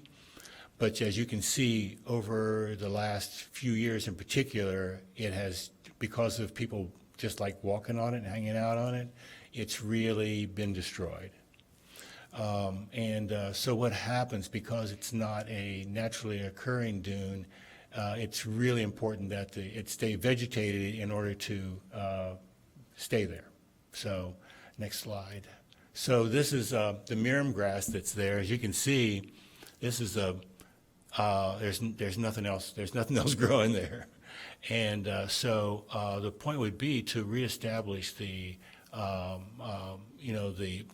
the plants that would exist on a dune, but it would also mean that it would be plants that would support butterflies and hummingbirds and those creatures, and of course butterflies. The caterpillars of butterflies are what feed baby birds, and so this and you can see where the fence is, goes along the. I'll note this again later. The fence that's there now, which goes through various periods of being broken down as teenagers look for new ways to get into the dunes. Next slide. So, and of course, this is the area at the bottom of the access to the dune, so you can see how tall it is, and of course where it is, and it's kind of critical for a number of reasons. One is that when you're on the beach and you look back at the mansion, you look over the dunes, and it's quite an impressive view, and it's a great way to observe the dunes. And conversely, when you're on the top of the bluff behind the mansion, looking toward the beach, it also presents another really beautiful way to observe the dune. But the thing about both of these views is that it doesn't require you to be actually physically on the dune to enjoy it and to be able to benefit from its vegetation and so on and so forth. And next slide. So in 1980, when it was done, this was the plant, part of the plant list that was provided by Steve Christie. Steve Christie is a recognized Jens Jensen expert, and he's one of the 3 top Jensen experts in the Chicago area. So we know what plants were, and these were taken from Jensen's plant list for the area. So next slide. So we have there's the basics. So this is the space between the bottom of the bluff and the dune, which is another interesting potential way to observe the dune, which is to walk down that path and come in and out. So this is all how you could once you establish the dune as a sensitive area that shouldn't be walked on, then you can go about creating other ways to enjoy it without actually walking on the plants and killing all that stuff. So next slide. This is going quick. Interesting thing about that spot was when I first came here. Well, actually, during the 80s, for the entire from I think 90s, from like 1990 to 2001, 2002. I was the executive. I was the chairman of the board of the Lat Arboretum, which at that time had responsibility for maintaining this site, and I was also at the same time chairman of the Evanston Environmental Association board. So we had the funds and the volunteers and so forth to be able to take care of that place, and it was at that time it was very active bird center all year round. It was a wintering spot for a lot of birds, but it was also a very high nesting area when it was established as a no walk area. So this was directly from eBird. If you ever gone to the eBird site, it's really fascinating because You can go to any, in fact, any place in the country, and you can see, you can identify specific species that were identified and who actually recorded them. And these were the ones, this is a list of 213 bird species that were recorded in the dunes area. So eBird is fascinating. Is there more, another slide? I don't know if there's, oh yeah, of course. Again, you know, it's a very small, sensitive area, but as you can see, it's very important to the view of the site. I mean, it's just, you know, so to not have it vegetated, or worse yet, is to have any kind of a structure on it would be, you know, very, very damaging. Next slide. There it is. Ah. Yeah, here you go. That's the story. It's so with a lot of preservation. Most preservation doesn't deal with the sensitivity of a landscape preservation, where you know, you're dealing with like living things, biology, you know, and cycles of living things. So so part of the preservation here is not just preserving this mound of sand. It's preserving the vegetation. It's preserving the habitat. It's preserving the fact that from this area, the surrounding area has more butterflies and more birds. So it's a multifaceted kind of thing that's being preserved with a very high impact on the surrounding area. So that's why it's so culturally significant and important. So now the other features are more hardscape,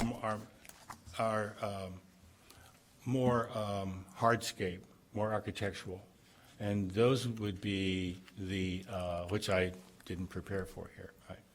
Are the council ring, which is something identified with all of Jensen's landscapes, the stone steps, and of course the waterfall and pond. Now those have survived very well. It's like, you know, it's like people talk about Stonehenge. Well, it turns out that most hinges were actually wood, but wood didn't stick around like the stone did. So, so hence the reference to what we have present. So when they talk about the Jensen landscape, they are familiar with the structures that were able to withstand. But if you have an eye for landscape, sensitive to landscape, you can understand that the views and the contours of the ground and all these other aspects that were built into this site are also part of the landscape, but aren't easily recognizable by people who may totally enjoy them and be affected by them, but not understand that they were just as much a part of the construction of the landscape as the stone parts. So that's it. Thank you so much. The question that I have for you, the dune, so I read everything that you provided for the dune in our packet. And I understood before I started reading it, that the dune had been there, right? I didn't realize it was actually a human-made thing. But was that an idea that Jens Jensen had to have a dune there, like a human-made dune there? Or was that something that was done? The reason why, here's why I'm asking, is because the dune that you're describing, it feels to me, personally anyway, that it is important enough to be a landmark on its own and not necessarily attached to Harley Clark. It is physically in the same area as Harley Clark, but it has a significance that is worthy. I totally agree. And its significance lies in the fact that it was a response to something more immediate to our cultural sensibilities.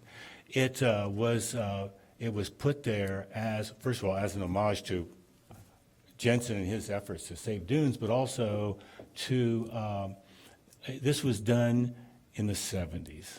We had, the EPA was created. We had Earth Day. We had all these strong stimulants to be involved in the environment.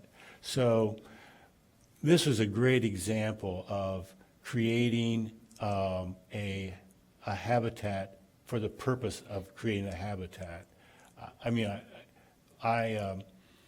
I've read, obviously, a lot of about Jens Jensen, and there's very little conversation in Jens Jensen's work about ecology, because the concept of ecology didn't exist when Jensen was doing this stuff. Habitat, he didn't talk about the benefits of native plants on the health of bird populations and butterfly populations. He appreciated them for their own individual character and what they did, and the fact that they were native. When Don Whirling and the group created the dunes, they were specifically thinking that they were creating more habitat, and that was, for the 70s, that was a thing. And that's why I think that the fact that it was done by Don Whirling and by this group and by a landscape architectural plan that was award-winning, very highly touted, and was done by the city of Evanston, I think that's pretty cool. I guess from a strategy perspective, is there a reason why we would want to have it be an amendment to the Harley Clark mansion, or because it seems to me that it could be its own landmark. From my perspective, at least, I would suggest that we consider that, unless there's some reason, apart from the sort of inspiration of Jens Jensen, why it ought to be connected to the Harley Clark Mansion Statement of Significance. If there is, that's great, but I'm not seeing that right now. Well, I think that it's very easy to do what you just described, what you suggest, because if you go back to, if you back up to the slide of the survey, so right there, that red line is an actual legal survey that supports a legal description, a legal property description, which allows that space to be totally set aside. So it's already in position to do what we could come back at that's something we could come back next meeting and vote on. Yeah, so we could have it be its own landmark, and then it would be listed as a landmark. It could be discoverable. Yes, oh yeah. And, if it's an amendment to Harley Clark, then it becomes kind of adjunct to the mansion, right? But what you were saying there at the end of your presentation about the Jens Jensen stone elements and stuff, those seem to be very much connected to the mansion. So that would be, in my mind, an amendment to the mansion. We could rename, I don't know, I'm saying it as if we could really do it, but I don't know if we could rename the Harley Clark Mansion landmark and call it the Harley Clark Mansion and Landscape or something.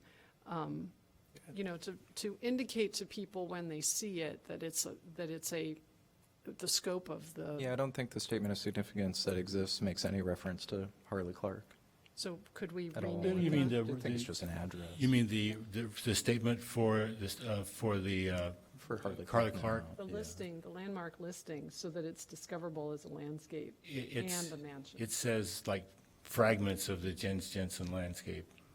But what is it? In this statement of significance for the mansion, yeah, there's a, Yeah, it's just the address. Right, it's listed as the Sheridan address, and like Charles says, I'm looking at it right now, it just says, "The grounds retaining fragments of the original design of the Midwest premier landscape architect Jens Jensen." And that's pretty much Yeah. the only reference to So him. if you were looking in in Evanston's list of landmarks, you wouldn't know that this had this significance. So, perhaps we could go down that road too. If we're going to start, thinking bigger, I would like that to make sure that people understand that that's there for them as a resource. One thing I'll say is there are a handful, the idea of separating it with a different legal description or something I think is a little unnecessary. There are many examples of individual parcels in Evanston that contain multiple landmarks. Whether it be the Merrick Rose Garden, that is a landmark on its own. It also has the original Fountain Square Fountain, which is also a landmark. There's many examples like that, so it would not be unprecedented to have one parcel with multiple landmark designations. I think that the danger there is that if you allow it to be separated, it has no protection on its own. And it's easy to blur the boundaries of if somebody wanted to do something for whatever reason.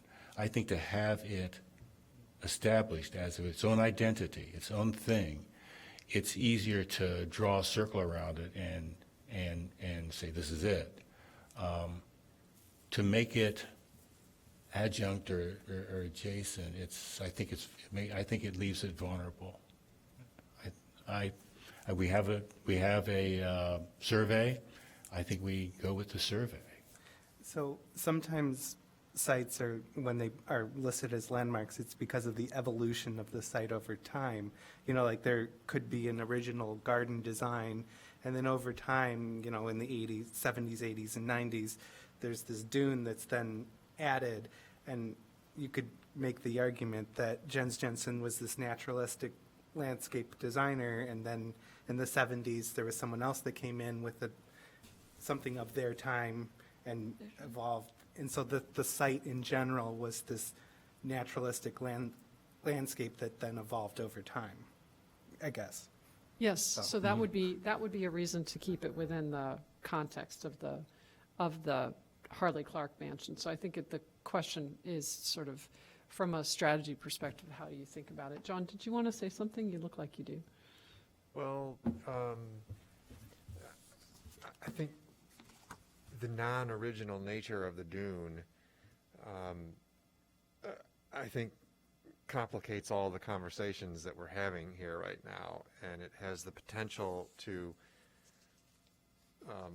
really complicate the landmark protection of the mansion and its original Jensen materials. So, I mean, those are obviously locked in place.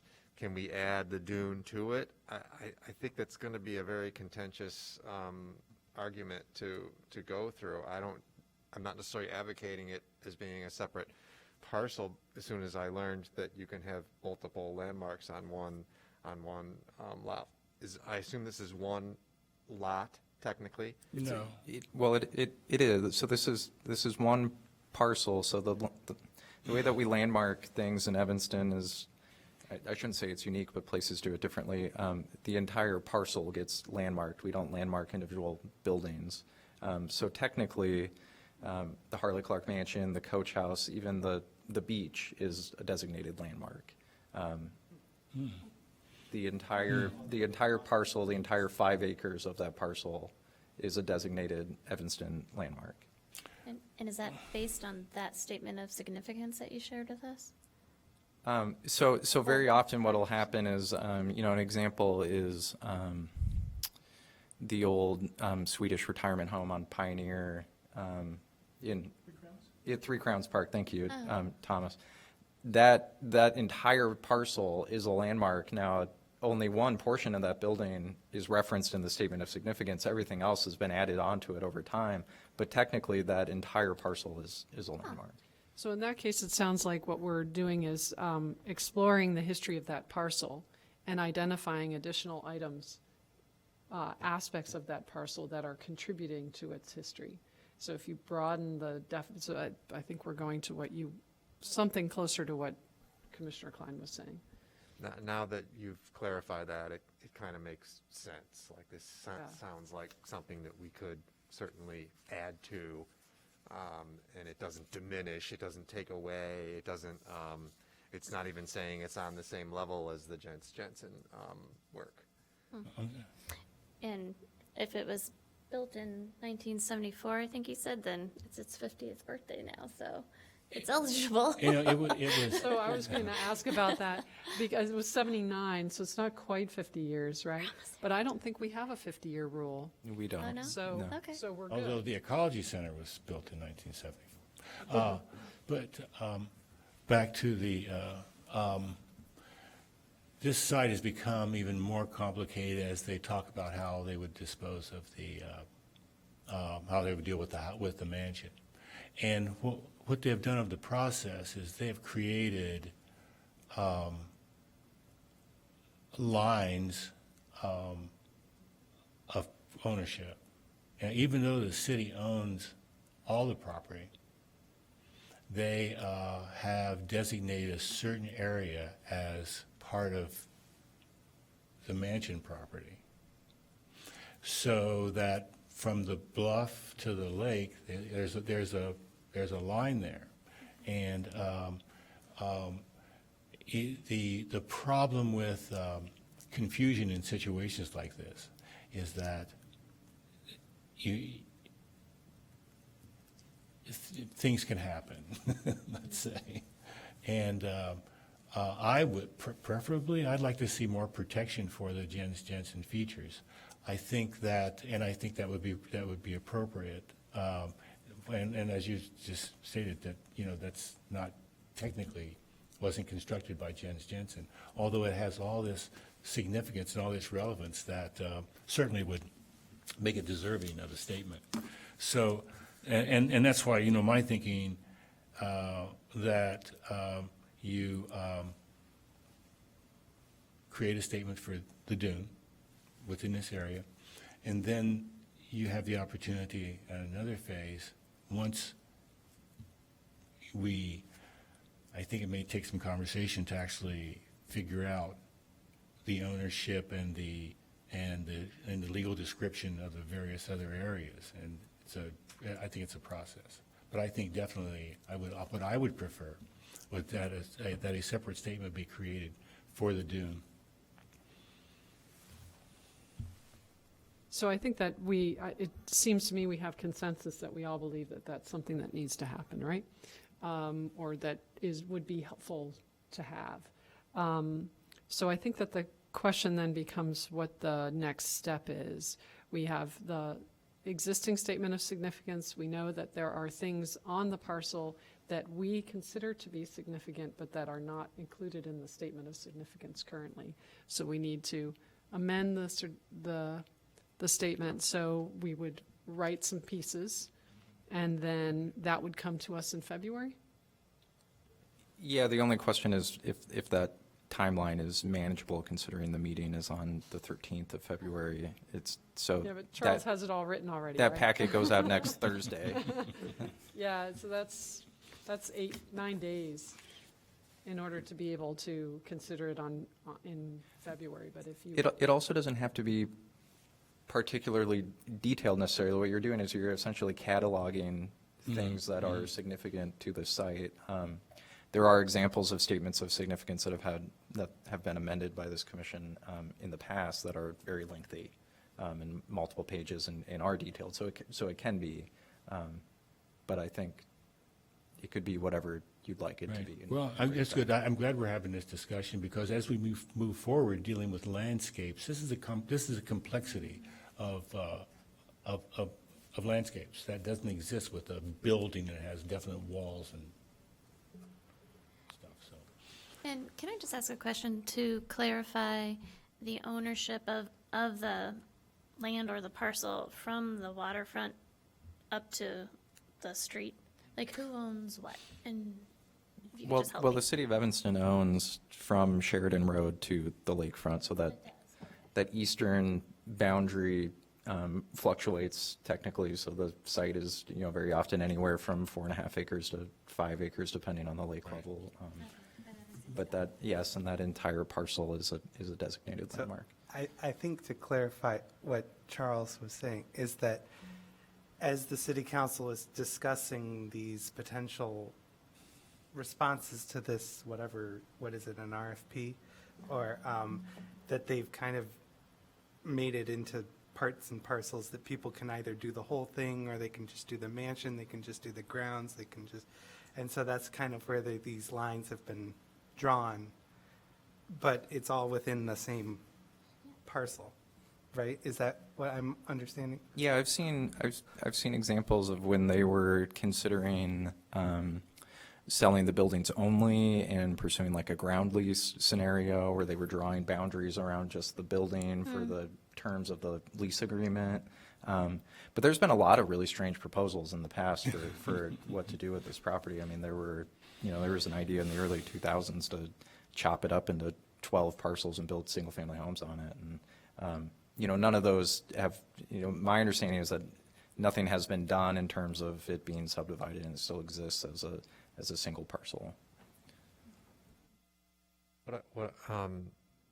I assume that part of the subdividing components of the property is also addressing the debate about whether or not parks are for people, and so giving these sort of clear divisions about what's going to remain, what's part of some future development.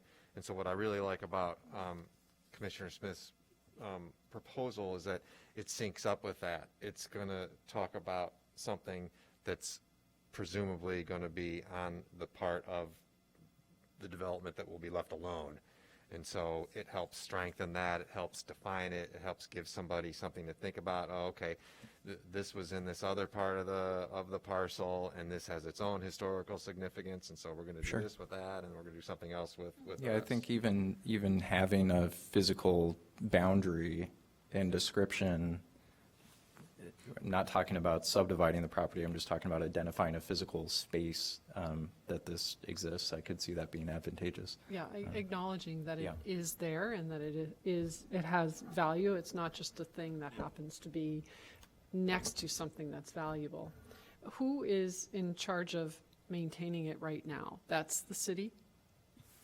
So my understanding is that the land is managed partially by Parks and Rec, Public Works, Facilities. I think it's an amalgam of people that manage. But the dune specifically, who is Oh, the dune caring itself. for it? Right.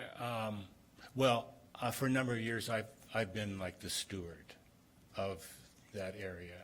So over the years, we've had a number of volunteer days where we can go down and remove all the invasive species and cut out the trees. So actually, and the trees that are coming up and stuff. So, and that's another issue about this kind of thing, is because landscapes require landscape maintenance, and if you have too many overlapping layers of authority and so on and so forth, it can get difficult. So the way it is right now is that,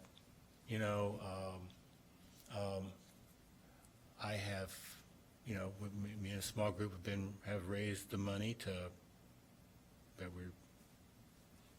do it. And as a matter of fact, we just purchased 180 roses to plant along one side of the dunes to start to create a living fence to protect it. So. Grassroots. I'm So- sorry, I had to make that. So it's, Had to make that joke.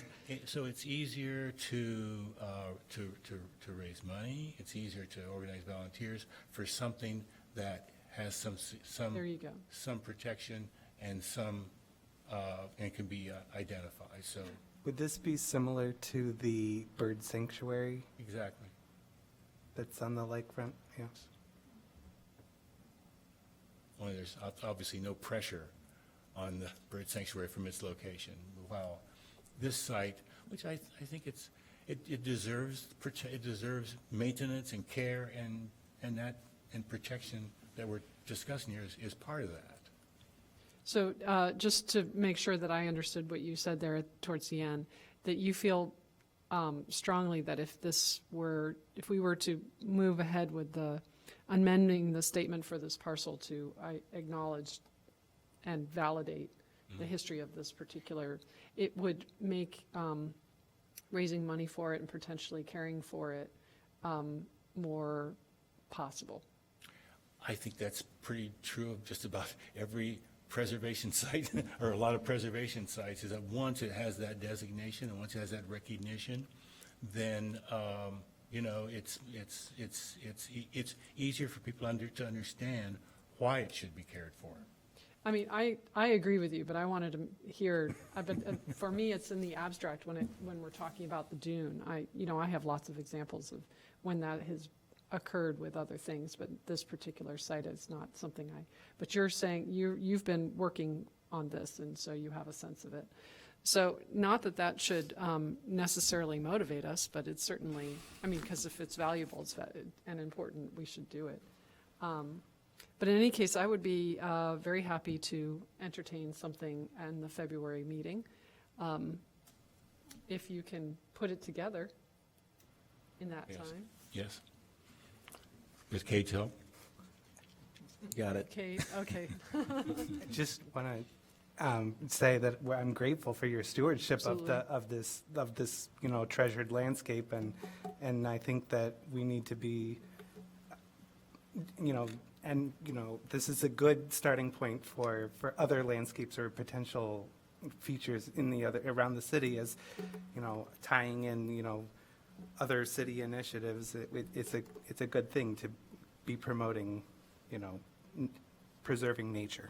I would like to also add my own thought here, is that this is, for me, the fact that it was built in 1979 is actually is an important part of the story. It's a modern landscape, which is a endangered species in itself. True. This country. So, that would be, how many modern landscapes do we have that are landmarked in Evanston? And that's not a rhetorical question. I'm actually wondering, because I'm not sure there are any. So I think we should definitely talk about it as something that was built in 1979, as embedded in the context of the EPA and the oil crisis and all the things that were happening in the 70s. And the fact that at this point, the city of Evanston had on staff a naturalist.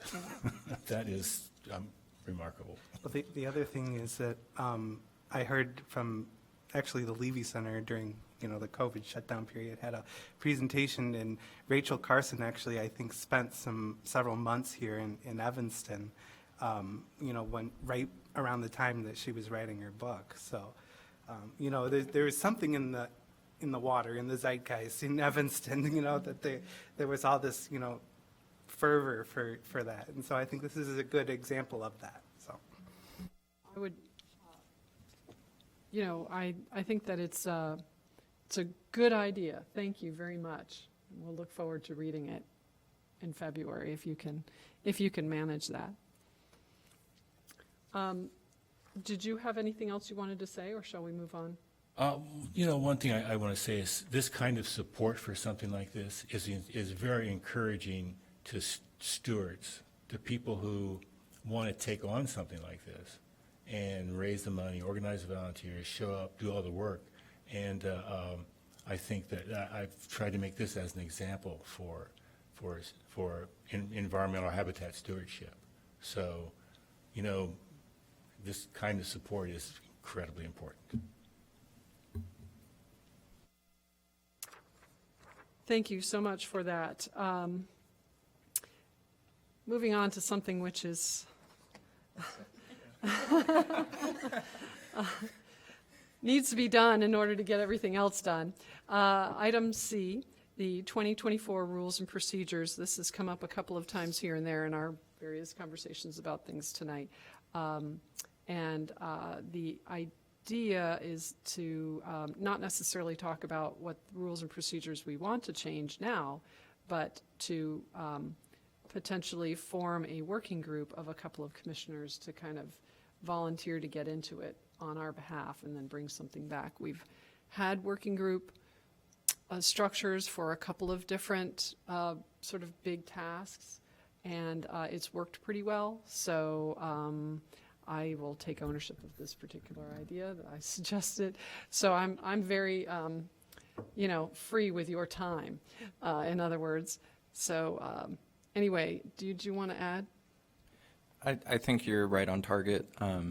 I did include a couple ideas that, these are not ideas of my own. These are ideas that have been floated around by the commission for a while of things that we might look at. Amending the rules it's kind of a beast to take on in terms of the amount of time it takes. So I just wanted to explain kind of the process. So one is having it as a discussion item first, that you want to do this. It makes a lot of sense to put together 2 to 3 commissioners that you can meet in person, you can meet remotely, to kind of take a critical look at them and come up with some suggested revisions. What happens after that, when you have the revisions you're looking for, is that gets sent to our legal department for review. They make any changes to it for legal reasons, or making sure it doesn't conflict with the city council rules or the ordinance itself. And then it comes back as a discussion item, and then with the red lines, and then the following meeting it comes back as an actionable item. And that's because that's in the existing rules right now. So you could amend that if that seems a little difficult and cumbersome. That is in the rules, but that's kind of the process. This would probably something that would be accomplished by, the April meeting.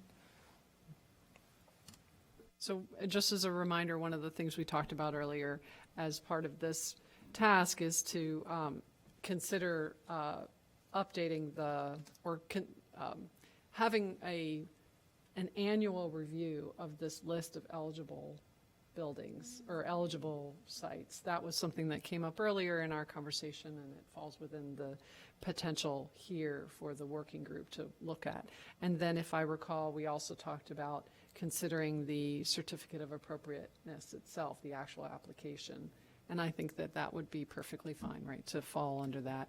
And what were some of the other things that you had in your? Yeah, the other ones here are, I think it always makes, and maybe they're fine, but adjusting the standing subcommittees to advance whatever the initiatives are that are on the annual work plan. Number 2 on here is adding procedures for appointing and utilizing the assistance of associate members. So the ordinance still, this is something that was really robust at one point in time, and it's a way that the commission got a lot of work done in the 70s and 80s. And then it went away, but the ordinance still makes reference to it, but it doesn't explain what they do, how they're appointed, what they're allowed to do. So that's an opportunity for the rules to define that. The associate members, they were some of the folks that were helping with the surveying and stuff, right? Correct. Okay. Yep. And education and outreach. It was really those two, Yeah. or what they did Great. in the 70s and 80s. Yeah. And that was a mix of former commissioners that were still interested in surveying, as well as just volunteers. And then this one, number 3, it talks about the study list, so define the effect of and create a consistent procedure for identifying, evaluating, and placing properties on the commission's annual study list of eligible properties. And then this last one is to look at rules and procedures for how you confer recognition on property owners of landmarks or property, structure, site, or objects, or for other preservation efforts by way of plaques, certificates, awards, etc. This is actually a really significant power that the commission has, and I think it can be interpreted in a very interesting way to advance identifying and documenting what's often called intangible cultural heritage, whether that be people, individuals that have advanced certain preservation aspects or cultural aspects, and identifying those and awarding them with some kind of plaque or certificate. This is how we operated the awards program for a long time. That it kind of died as a result of COVID, but it could also be something that's explored again as part of this.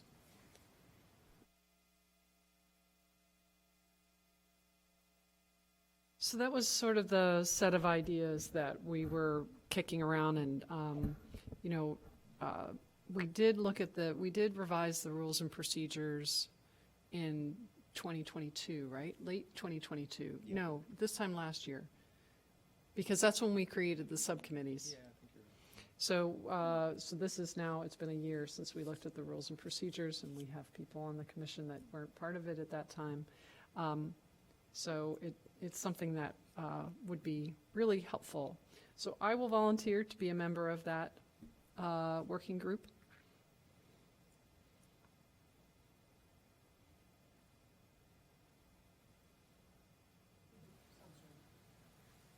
The working group working on, there are 4 different things. Well, these don't have to be included. These are just general ideas, but just to sit down and be in a room or a space and look at the existing rules and kind of come up with some ideas for how they'd be revised. I participated in the last time we looked at it, so I feel kind of like there should be at least one person on the working group that thought through the subcommittee structure, for instance, so that, but I don't think that that's, that everybody who did it last time needs to do it again.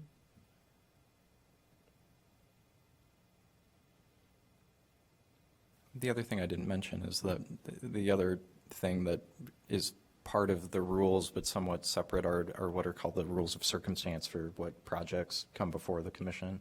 I think it's a good idea to look at that on an annual basis too, to see if there's types of work that are listed as reviews that staff handles that you actually would like to see, or vice versa, if there's things that come before you that have become so routine in their approval that you want to defer that back to staff. So that's part of it too, and that's just a really long matrix.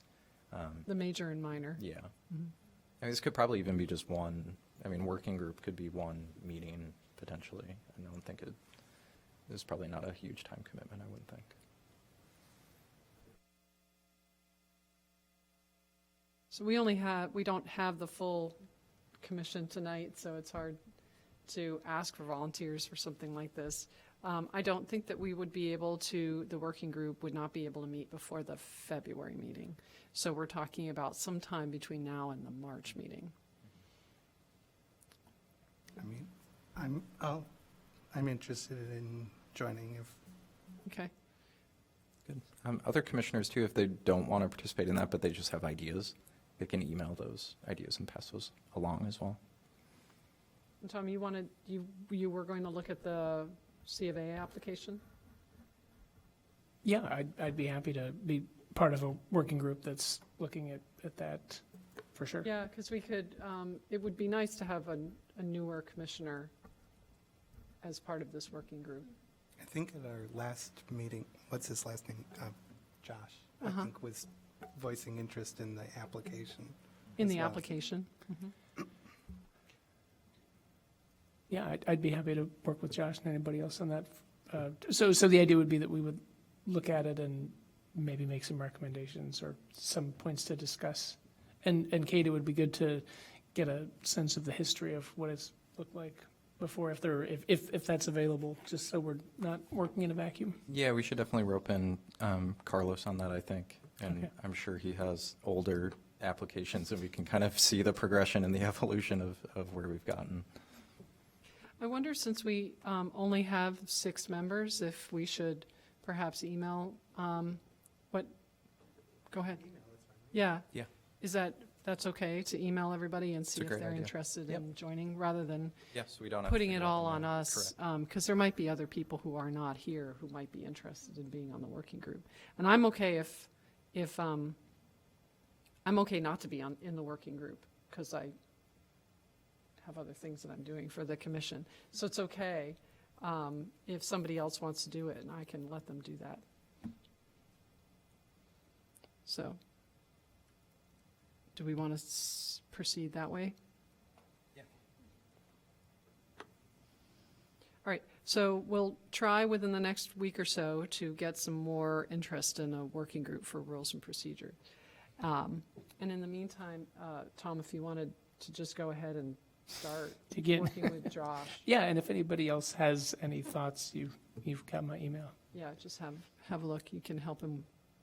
I think we could always, another idea is just send an email to some of the architects that come before us pretty frequently and just ask. I mean, that's what I'm going to do. I'm going to What's- ask my friends and colleagues. Yeah, like, what's what would you like to repetitive, see? what's not necessary, what's missing, what would you like to see? But also like both directions, like, I mean, candidly, when you look at the applications, what is useful? What do what do you think, like, what do you just kind of zoom by, and what do you think, what about this? So I'd be very curious to hear, like, what would help in reviewing them. I have some thoughts, but I mean, you guys have been doing this for longer, so. Okay, all right, well, that is our meeting. It is 9:23, and I will call it adjourned. Thank you. Thanks.